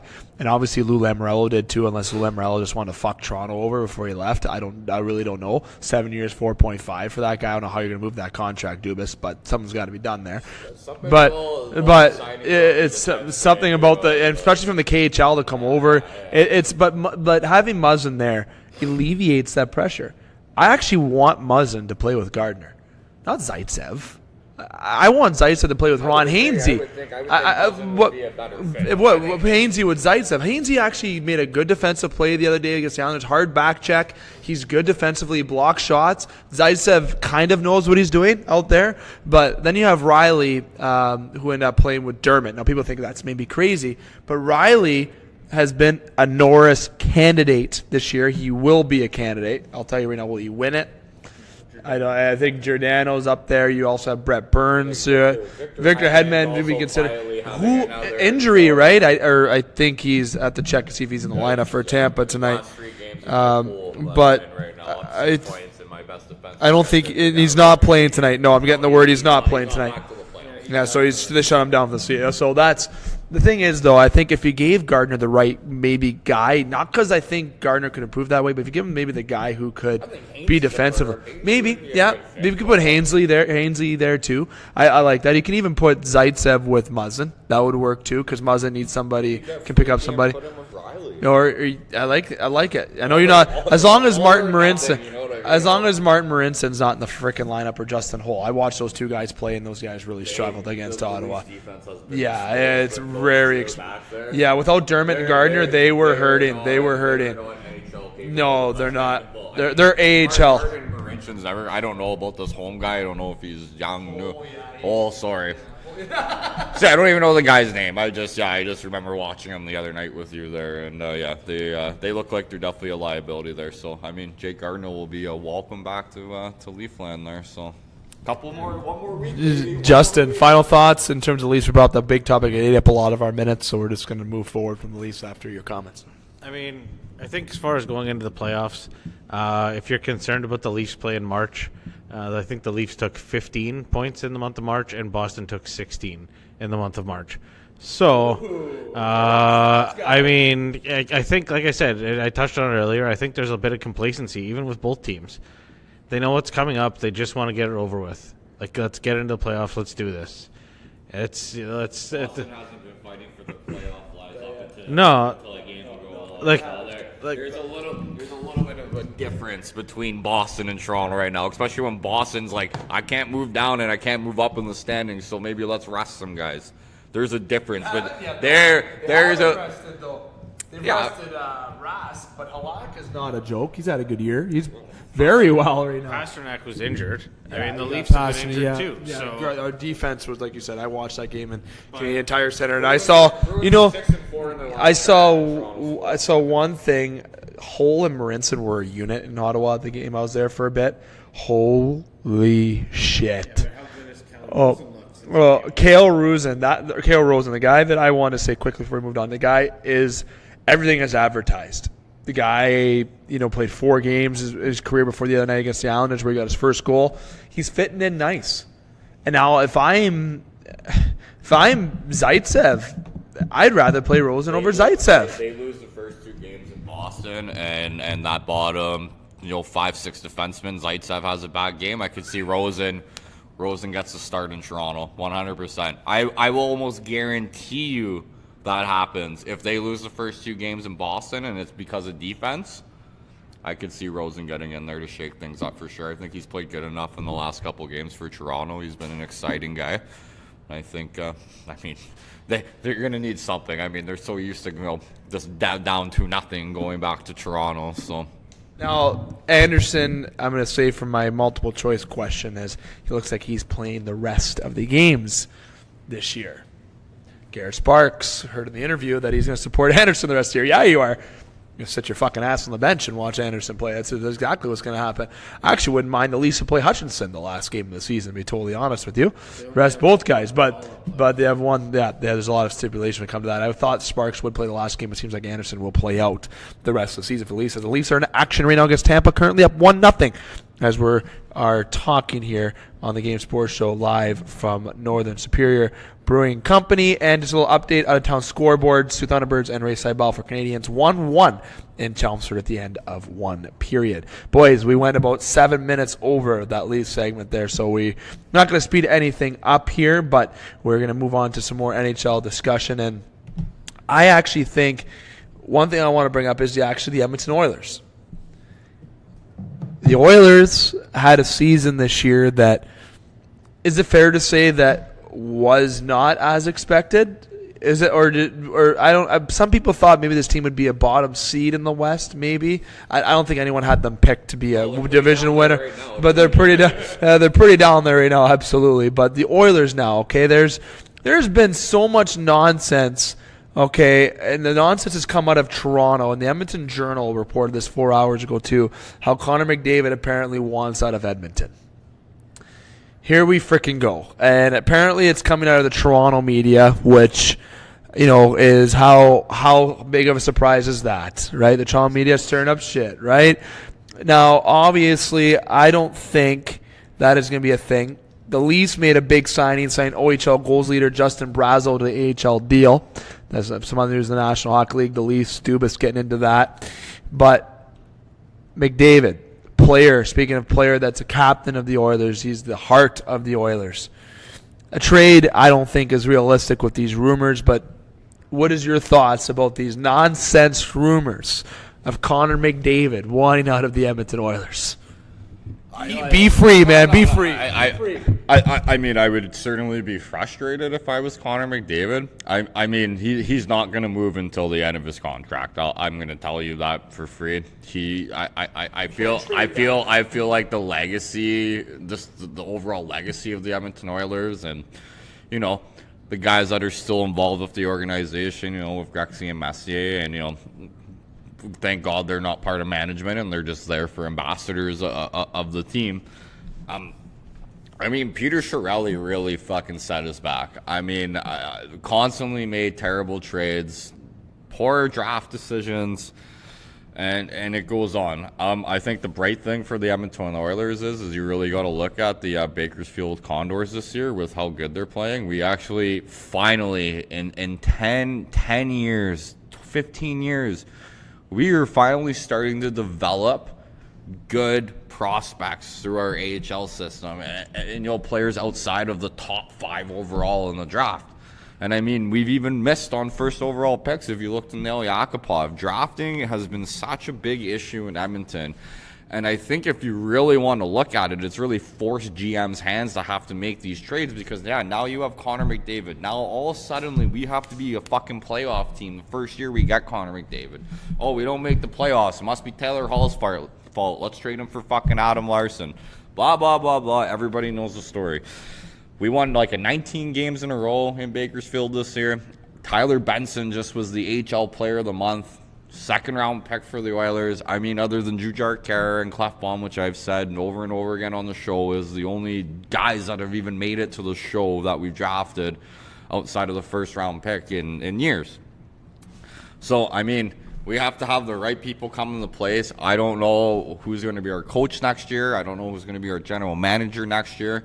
I think it almost needs to be a combo of two people that have the same kind of train of thought.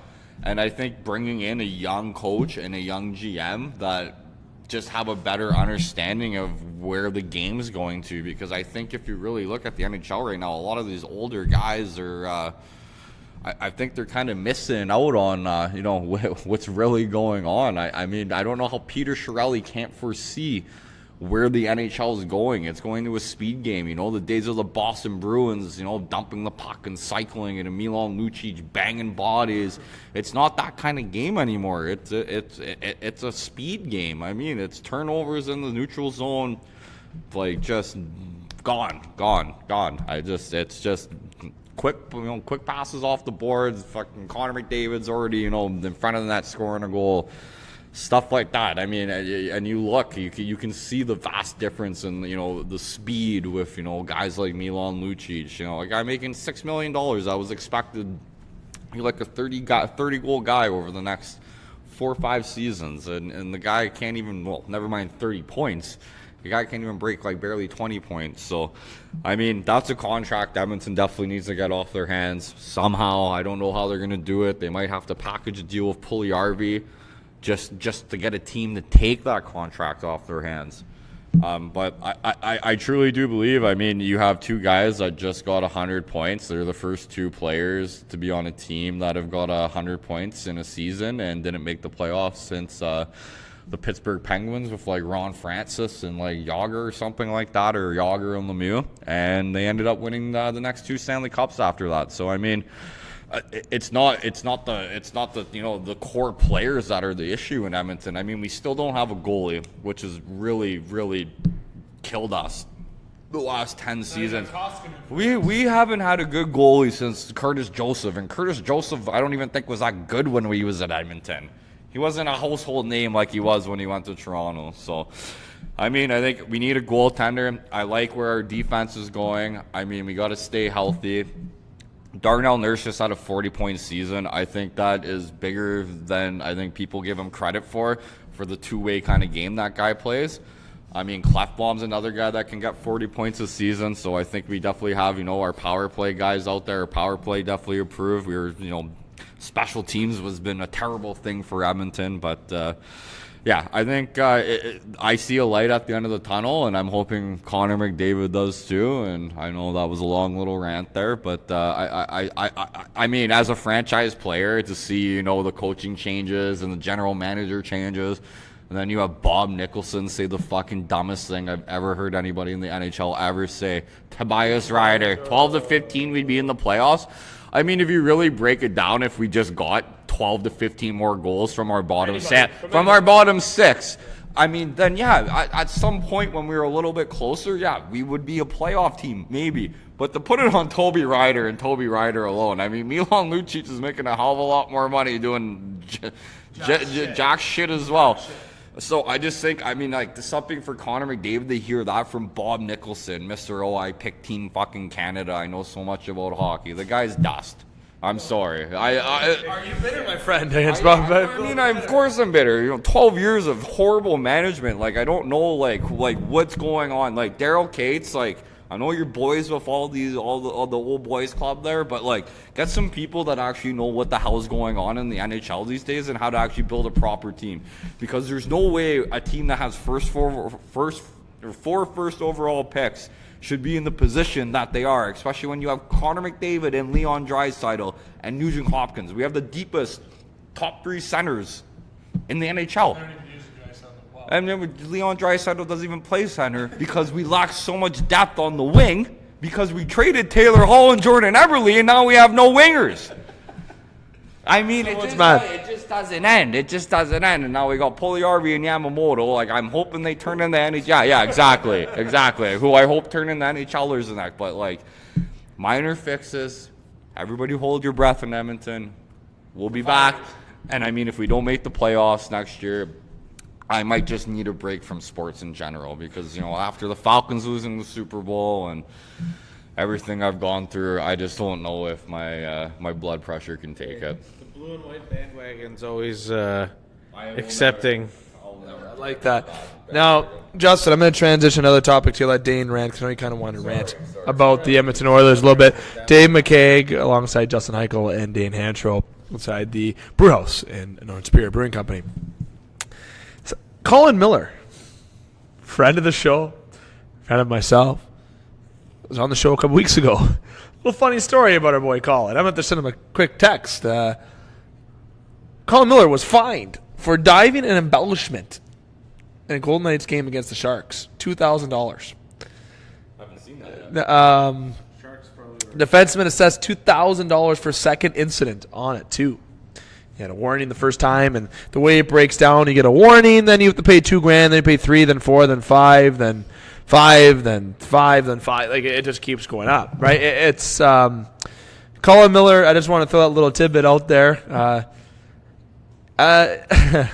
Didn't look like a dive. I've seen Nazem Kadri have worse dives. That's my current point. But Millsy getting the diving. What's your feel about Millsy getting in on the diving action? I have to pay the $2,000. I'd like that in my bank account instead. I mean, I think there was I think there was a lot of shenanigans in that game though too. Wasn't that the Ryan Reeves, Joe Thornton? A little bit of shenanigans. Yeah. A little bit of the old so I mean, I think so. Yeah, I think that was the same game. Old Joe, man. But do they play again tonight? Who does San Jose play tonight? Or do they play Edmonton? We'll get that. I think San Jose San Jose plays Edmonton, so that'll be a shit game. Correct. Yeah. A couple San Jose players in my DraftKings lineup tonight. But no, that's whatever. It's rough to see someone getting a fine for an embellishment when there's guys that make a living out of embellishing stuff in the league. You know what I mean? But yeah, maybe you just gotta learn to. You gotta learn to sell it a little better, I guess, or lick people's faces. But don't do that. For the love of God, don't do that. Millsy, I love you, buddy. That's awesome. I saw that, and I was going to send you a text. I haven't yet. I will definitely send you a text with your with the NHL's article. I'm sure that a lot of the guys have definitely razzed you for that. Now, Chicago Blackhawks honored Phil and Tony Esposito. Yeah, that was cool. They're out there in their gear. The last shift together is what they called it. Sioux natives. You think Tony still dyes And his hair? I think something. I don't know if he dyes his hair or I know Phil definitely gets a tan. Definitely enjoys a little bit of the tan. Tony still has the black there, so it was just kind of funny to see the difference. I'm just I know a lot of people in Sault Ste. Marie asked me different questions about Phil and Tony, but nonetheless, they were definitely stars. And you can't forget what Phil did for the Canada Series in '72 when Henderson obviously got the goal in that Super Series. That what he said to the fans. The quote, and I'm not going to get into the quote and get into it, but obviously was a leader on off the ice. So was his brother and Sioux natives. We got to give them a little round of applause, a little clap. I know there's mix there, but you got to give him a clap. I met him in the John Rose Community Center when I was 10 years old. One of the biggest hands I've shaken. That guy is a literal man. He played in the tough boy hockey. And that might be the last time that maybe Phil and Tony have been home. But nonetheless, the Esposito brothers getting honored by the Chicago Blackhawks prior to game time. So Montreal Canadiens are in action against the Washington Capitals right now, fighting for their playoff lives.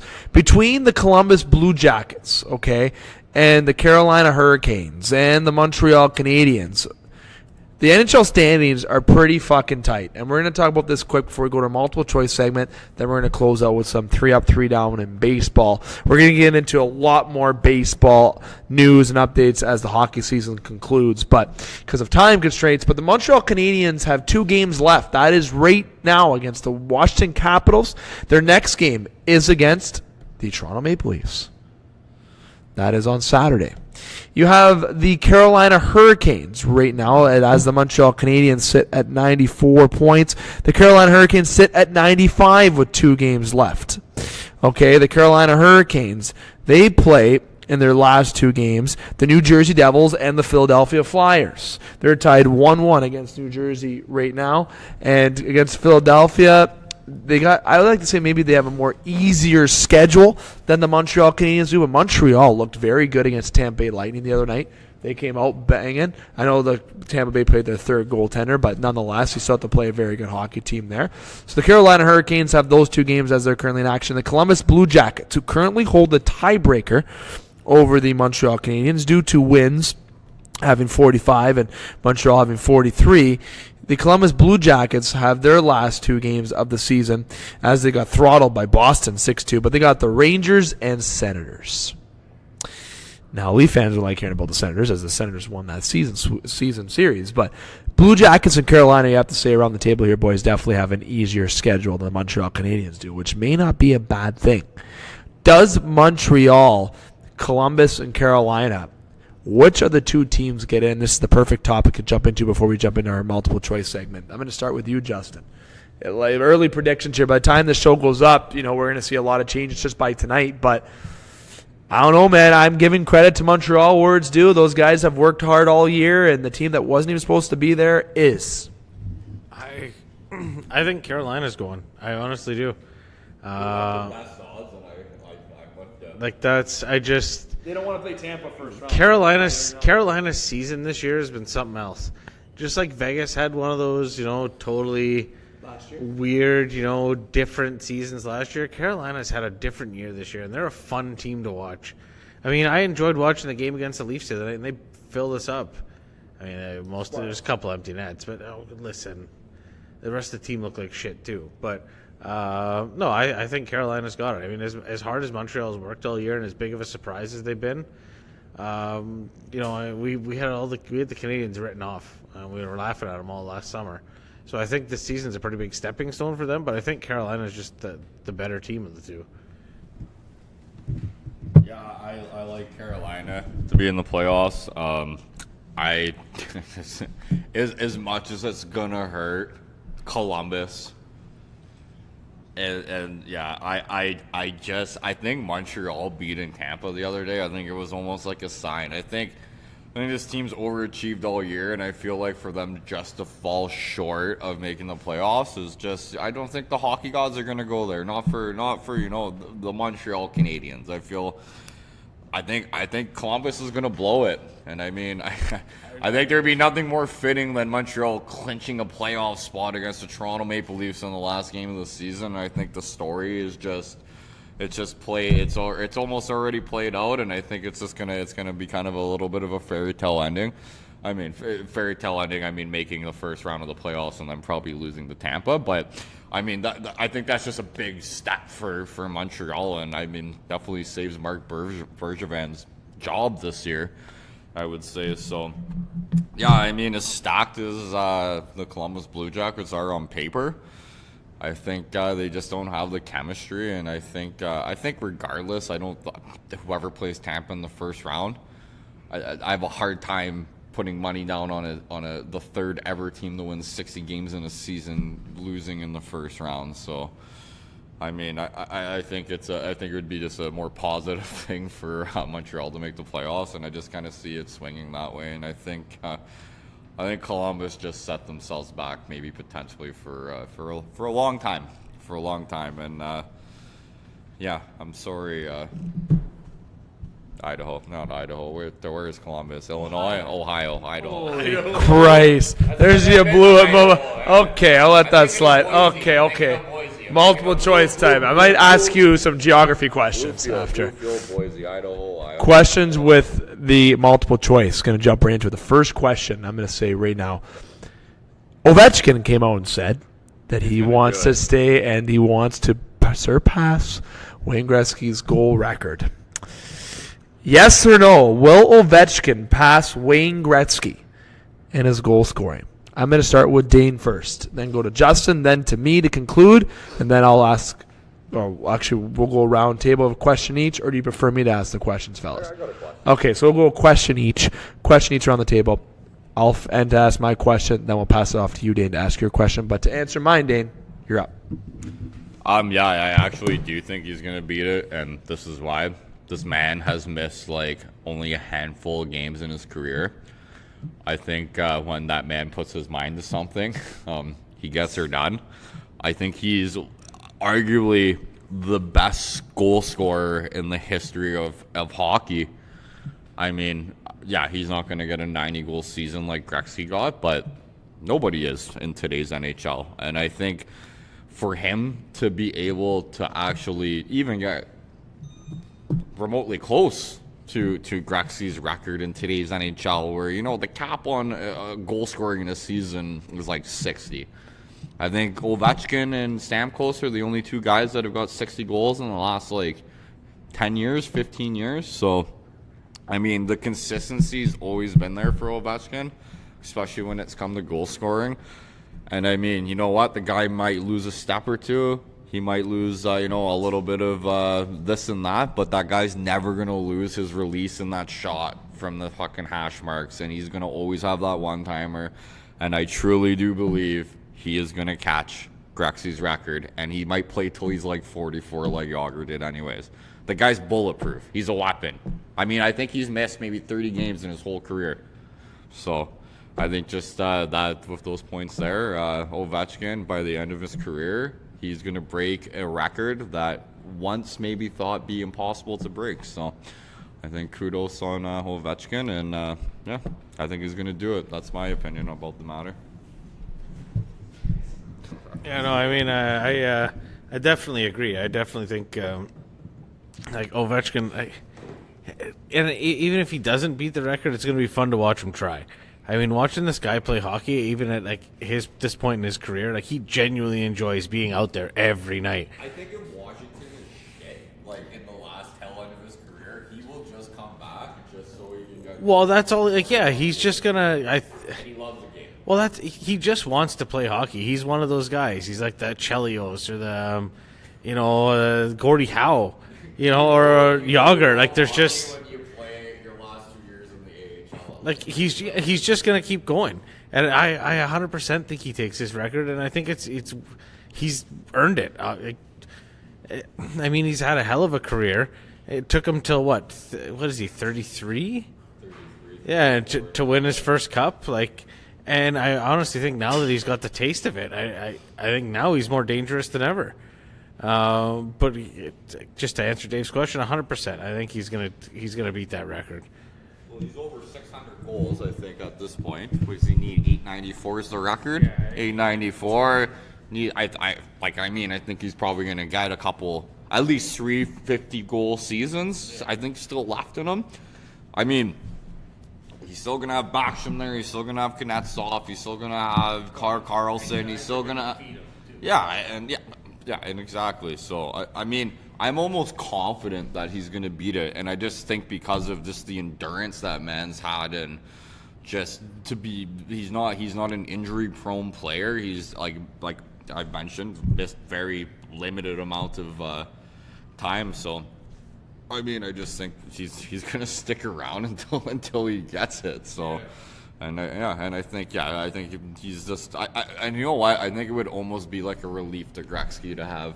I mean, I don't know if he necessarily wants any of his records to be beat, but I think it's good for hockey, because I mean, and I think like just the trend hockey's going in these days, to have people be able to actually catch some of these records. I mean, like the 50 goals in 39 games, I don't think will ever happen. I don't think anybody will ever get the point record. Like, nobody's ever getting 200 points in a season again, unless they make the nets the size of soccer nets. But it's fun to watch them try. Yeah, no, but I just mean, yeah, it's exciting that, like, in today's NHL, that we have a player that's actually, I actually truly think is going to beat one of Gretzky's records, a record that was supposed to be impenetrable for a long time. So good on Ovi, buddy. Good on Ovi. I can say good on Ovi, and also good on you. Just posted a video of you answering that question. You can check that out on the Instagram page there on the Game Sports Show. Fellas, this has been 45 minutes so far this part. We got 2 more questions each and still some baseball to talk about. We got producer Ghost is on my rear end right now trying to get this to the next little bit. I know that Dane and Justin won't be involved for more of the baseball, just concluding the multiple choice here. So, fellas, last 2 questions of multiple choice. Dane, I'm sliding over to you for your question. I will say right now, actually, wow, I'm forgetting right now. I almost didn't answer my own question. What the hell? Yep. I'm going to say it. I don't think he is. I don't think Wayne Gretzky is not going to – or sorry, Wayne Gretzky, he's not playing right now. Alex Ovechkin will not pass Gretzky. I think any of Gretzky's records are just unbreakable. No one's going to touch 2,800 points. No one is. And I really think Ovechkin will come close.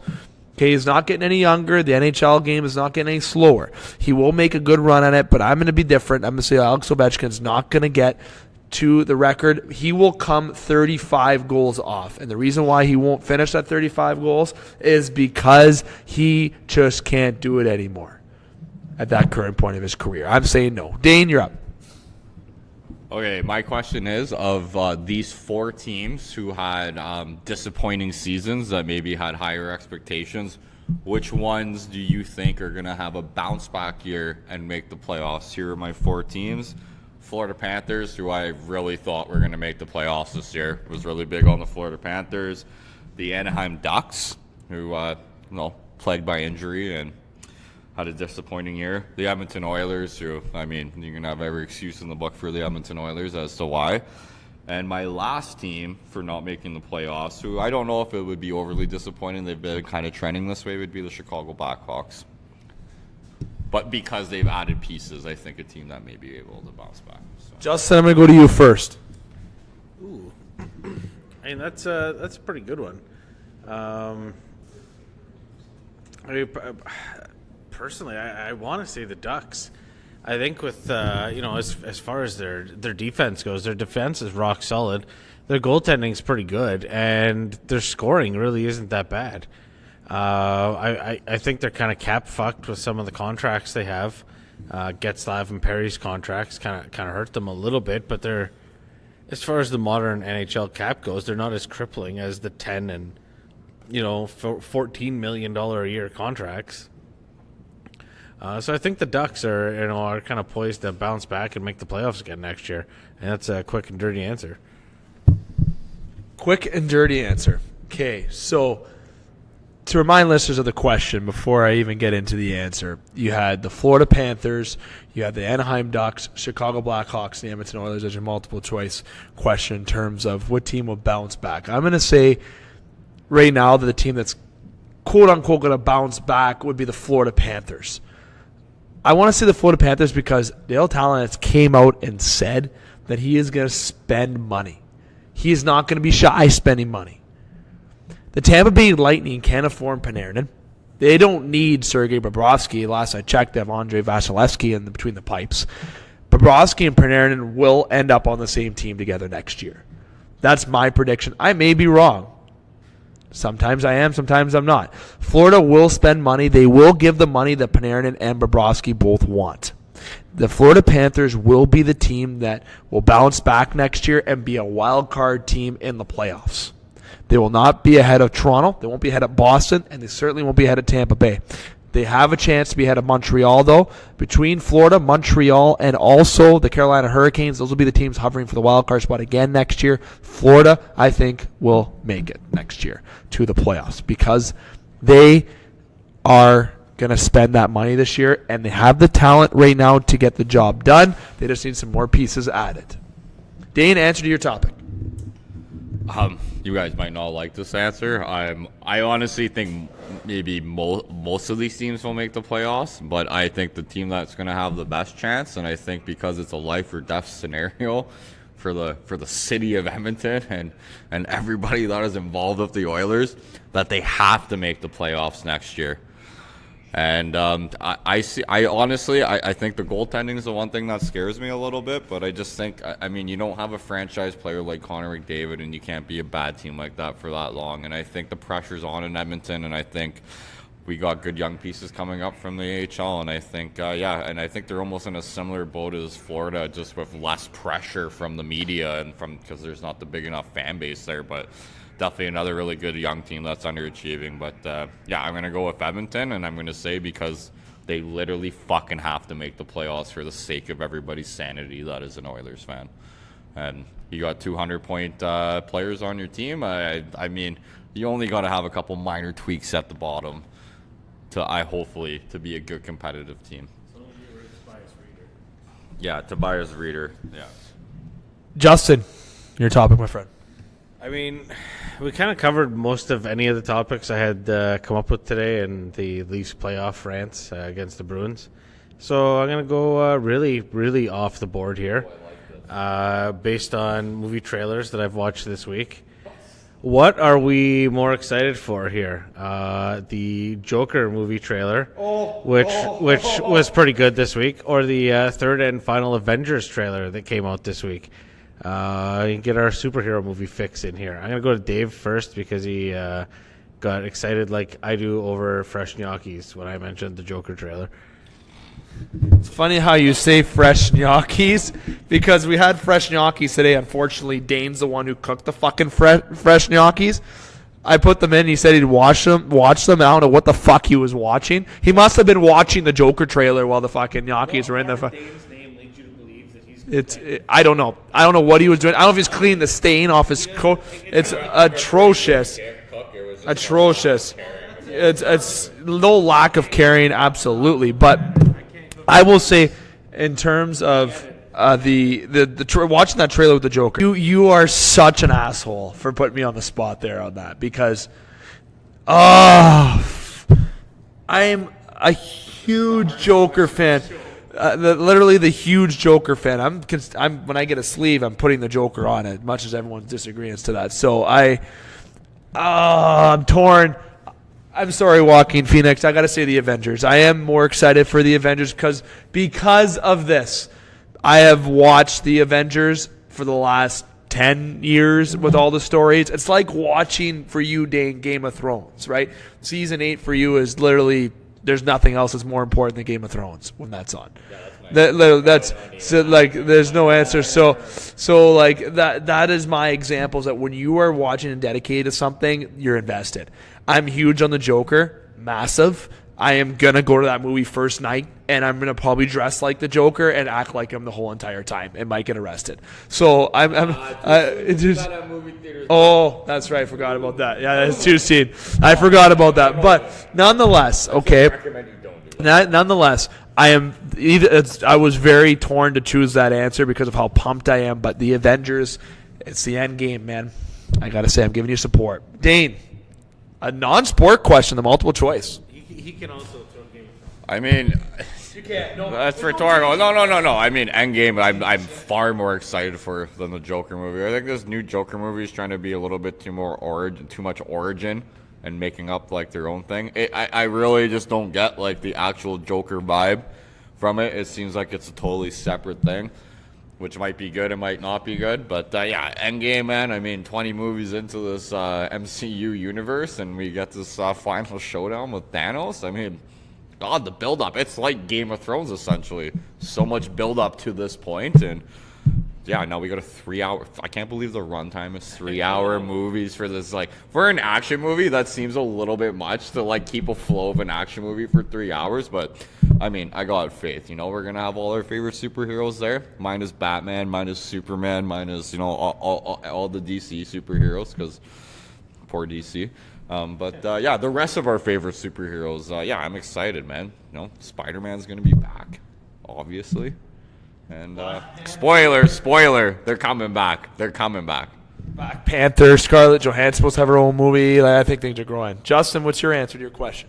I mean, as excited as I am for the Joker movie, because I think...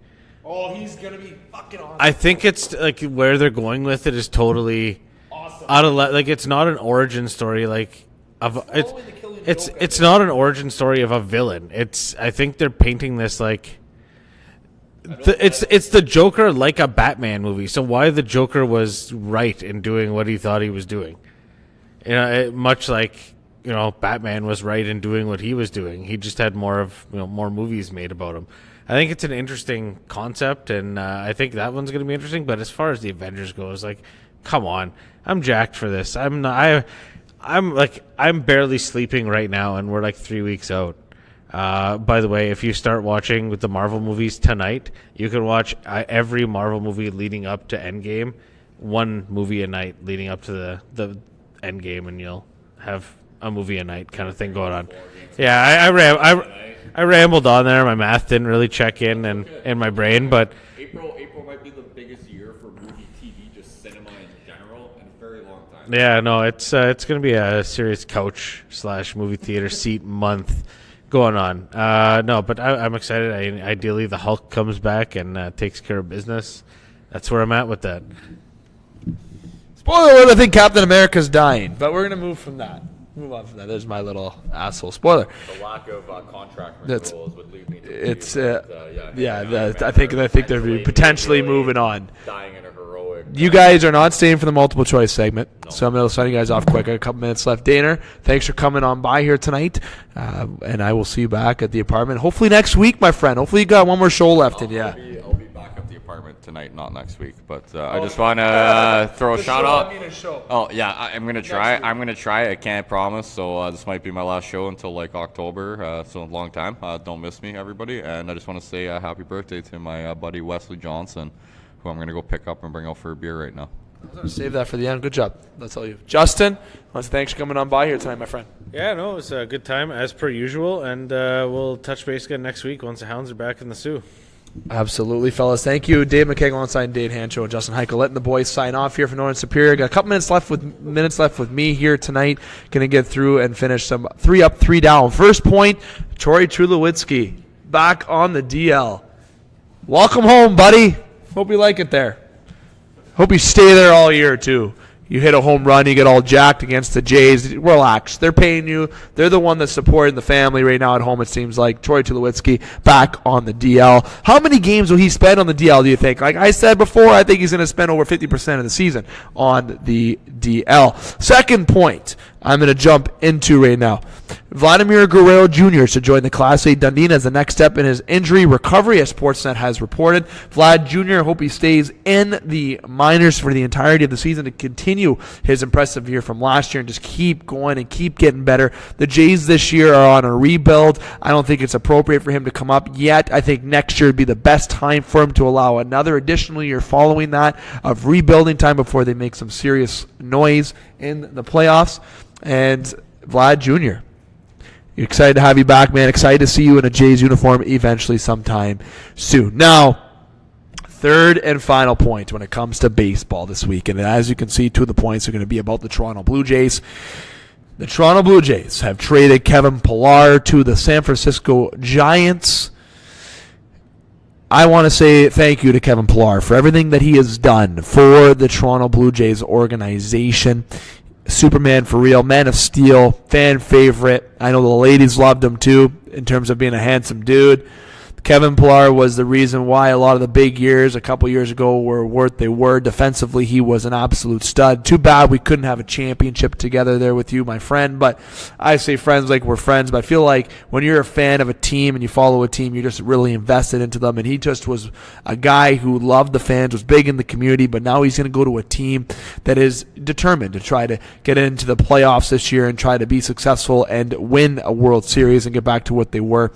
The Jays got some good prospects in that trade. They made some moves that made sense. The Toronto Blue Jays are on the full rebuild. Okay, you got guys like Justin Smoke who are also on the trade block. Okay, they are also going to be players that are going to be moved. Aaron Sanchez, Marcus Stroman, those are guys that might get moved. I don't think they should move Marcus Stroman. He loves Toronto. I think that's the guy you keep and sign to an extension.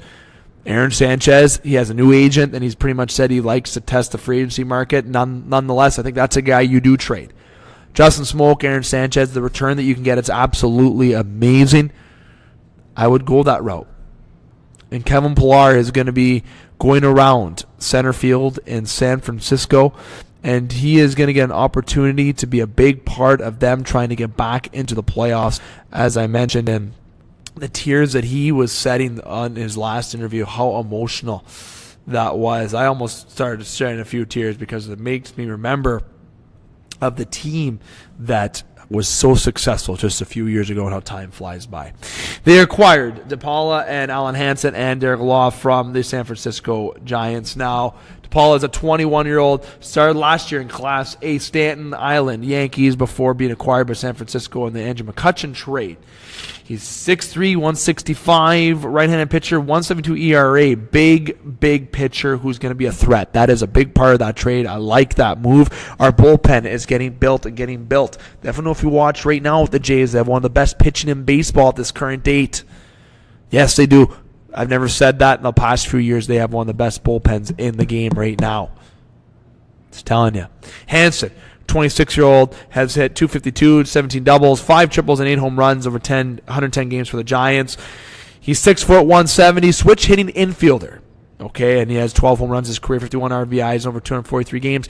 Depth guy, depth move that's going to be rotated in the lineup. Those are the type of guys that play that small ball, get you the win, and also someone who has something to prove. Law, there's a guy who was pretty, let's say, promised to have a better career in San Francisco. He had a 7.43 ERA across 13.1 innings in 2018. But over 3 seasons of the big league team, he's 6'3", 215 with a 9-3 record, 3.83 ERA, and 97 strikeouts in 105.2 innings. So if Law can get back to what he was, he's a dangerous pitcher and potentially a very good setup man in the Blue Jays bullpen.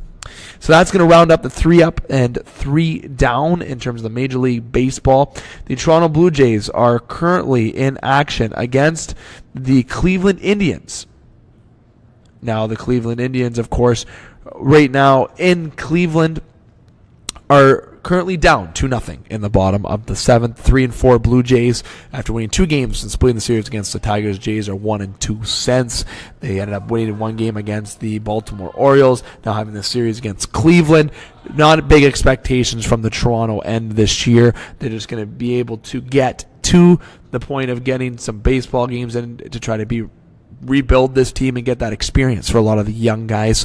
But I got to say something about that. The fans, I haven't seen such bandwagon jumper-ness, and that's not even a word. I'm just adding ness at the end of jumper. We used to have 50,000 fans a night in the Rogers Center. I used to go to games. I still go to games. I still will go to games. I've been living the blue and white since I was a kid in terms of Leafs fans, Jays fans, been a Raptor fan, all the pain. Blue Jays fans, I understand when the Leafs are playing, you don't maybe go to a game because the attendance is down a little bit, but come on. Are you serious? This is absolutely atrocious. We barely cracked 10,000 people last game. That is a fucking joke. That is a joke. You don't do that. You're a fan of the team. You have nothing going on. You go support your team. This team is what provided so much baseball So much happiness over those couple of years, and we had the best fan base in baseball for a couple of years because of the moves, bringing in Tulowitzki Price and having those playoff runs that we did. But now, hey, we're rebuilding. We're not going to go watch games. Hey, when Toronto's rebuilding, the Maple Leafs, we still sell out the Scotiabank Arena. The Raptors, I haven't seen them in a rebuild in quite some time. I don't think they're going to be in a rebuild for quite some time, depending after this year. But based on their depth, they're pretty awesome. So we may not see a rebuild circumstance with Toronto. Potentially, maybe so. I'd like to see what the attendance is there with the Raptors. But I remember the attendance used to be mad when they were rebuilding. But then when they get hot, everyone jumps on. I want the loyal fans to be loyal. Bandwagon jumpers, yeah, we welcome you at all times. But be loyal to this team. Still support this team. If you can afford to go to a game and you have no plans at night, you want to take the honey out, your friends, the boys, go have a couple of drinks, and go watch some baseball, go out and do it. Because even if the Yankees or Red Sox suck, they still sell out. The Dodgers, they still sell out. The Angels, they still sell out. Maybe sell out might be a little high, but I'm just telling you, they get a lot of fans. The Blue Jays, empty seats, I cannot believe that. Get out and support them. That is a fucking joke. I didn't include that in my 3 Up, 3 Down because I want to have its own separate rant here. This team, when they get exciting the next 3 years, when Vlad Jr. is there, Bo Bichette's there, and all these young guys really pan out and we spend money on free agency and it really works out, when I'm the guy sitting in the stands that's been there absolutely teared up when they win and get further and potentially win a World Series, when they allow this process to go through, I'm going to look at how many people are around me, despite if it is in the stadium or outside at a bar or in my garage or in my house, and I'm going to see and ask them how many of them stuck through the hard times. I didn't see them get into the playoffs for an entire lifetime, almost. I was born in 91.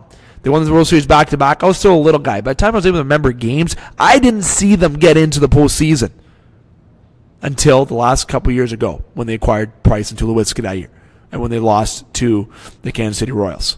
That's the first time I saw the Blue Jays get into the playoffs. And I sat there for years and watched them hover 500, 10 games over, 10 games under, just miss it, definitely not make it, all those things. And they finally made it. Then all these fans surfaced. It was like when they won the World Series. It's the same thing. Still get out and support this team. Get out and try to get to 20,000 a game, people. It's not that hard for Toronto. I know Montreal fans would kill to have a ball team, sucking or good. Just saying. Little rant from my end. Go Jays. I know it's going to be a tough year, maybe a couple years, but boy, when everything pans out, I know fans are chirping Atkins, Shapiro, but they're doing the right things right now. Give them a break. Dave McCaig have been here live at Northern Superior Brewing Company inside the brew house. Different location here tonight. We are well over an hour in this third part of the show. We are well over 25 minutes overtime, and producer Ghost is literally eating me alive on Chirp right now in terms of this computer right now. So I am going to get to the sign-off portion of tonight's show before I get too carried away. We wanted to give you a lot of content tonight. Myself, Justin, Dane, a lot to talk about, especially potentially being Dane's last show. We wanted to allow a lot of topics to be discussed that we haven't been able to hit the last couple weeks, so we made sure we did that. So producer Ghost, you can chill a little bit. We also did a lot of posts on our Instagram page. We're going to start doing a lot of posts on there for our contest giveaway, Facebook and Instagram. Make sure you follow those at The Game Sports Show and at The Game Sports Show SSM for those. And also check out previous editions on the Podbean page and the website. Any questions, don't hesitate to comment below or reach out to anyone here on the panel. And I want to thank you to all of our sponsors of the Game Sports Show. Northern Superior Brewing Company, where it's a Northern thing, obviously. The Wicked Sister, Sports Center Bar and Grill, Eagle 95.1, Icebreaker Sports Bar and Grill, Silver Creek Golf Course, Discover the Canvas, The Salon, The Superior Pro Shop, Big Brother, Big Sister, North Shore Sports and Auto, and, of course, Northern Critters in Need. And I've wanted to save Northern Critters in Need for last, as I'm going to give another shout out here, as I'll be at PetSmart with my foster dog Kendrick from 2 to 4 on Sunday. 2 to 3 will be me, 3 to 4 will be Dane. We'll be there with Kendrick as we hope to get our dog adopted. And as we say, our dog, definitely love that puppy, and whoever adopts him will be definitely lucky to have him. So make sure you come out to PetSmart to visit me there as well. And if you want to adopt the dog, don't look any further than adopting Kendrick. Hashtag NCIN and hashtag adopt Kendrick. You look those up on social media. They are a thing, actually. We'll be off for the rest of the week, obviously. We're back. This is our 4 shows a week. We will be at the Wicked Sister on Monday. Myself, Scott, Butch, and EJ. I'll probably be Skyping in based on my schedule, but we'll be having the show nonetheless. Tuesday's show and potentially next Thursday's show might be adjusted, with sometimes might be a little bit earlier each day because the Hounds will be playing against the Saginaw Spirit in their second round against Saginaw. Wednesday, we will be at Sports Center at the regular time at 9 p.m. p.m. So make sure you mark that all on your calendars. And nonetheless, make sure you mark in your calendars, as I mentioned, the Sunday giveaway with Facebook and with Instagram. You definitely don't want to miss that. I want to say thank you to Scott Nason, our board operator tonight, and to Northern Superior Brewing Company and their brew house. Different spot that we sat in here tonight. It was a great little atmosphere. We had prosciutto, we had salami, we had sausage, cheese. It's great service by Mr. DeCorpo here with Northern Superior Brewing Company, Blake Winter, and all the crew at Northern Superior Brewing Company. Saying thank you to them once again, and thank you to you, the listeners, for making us a part of your night, and also for forgiving me for going 25 minutes over and hearing my voice for the past 10 minutes alone ranting. And here I am to remind listeners, keep your stick on the ice, swing your bat, catch your touchdown, drain your threes, and shoot your shots. Booyah.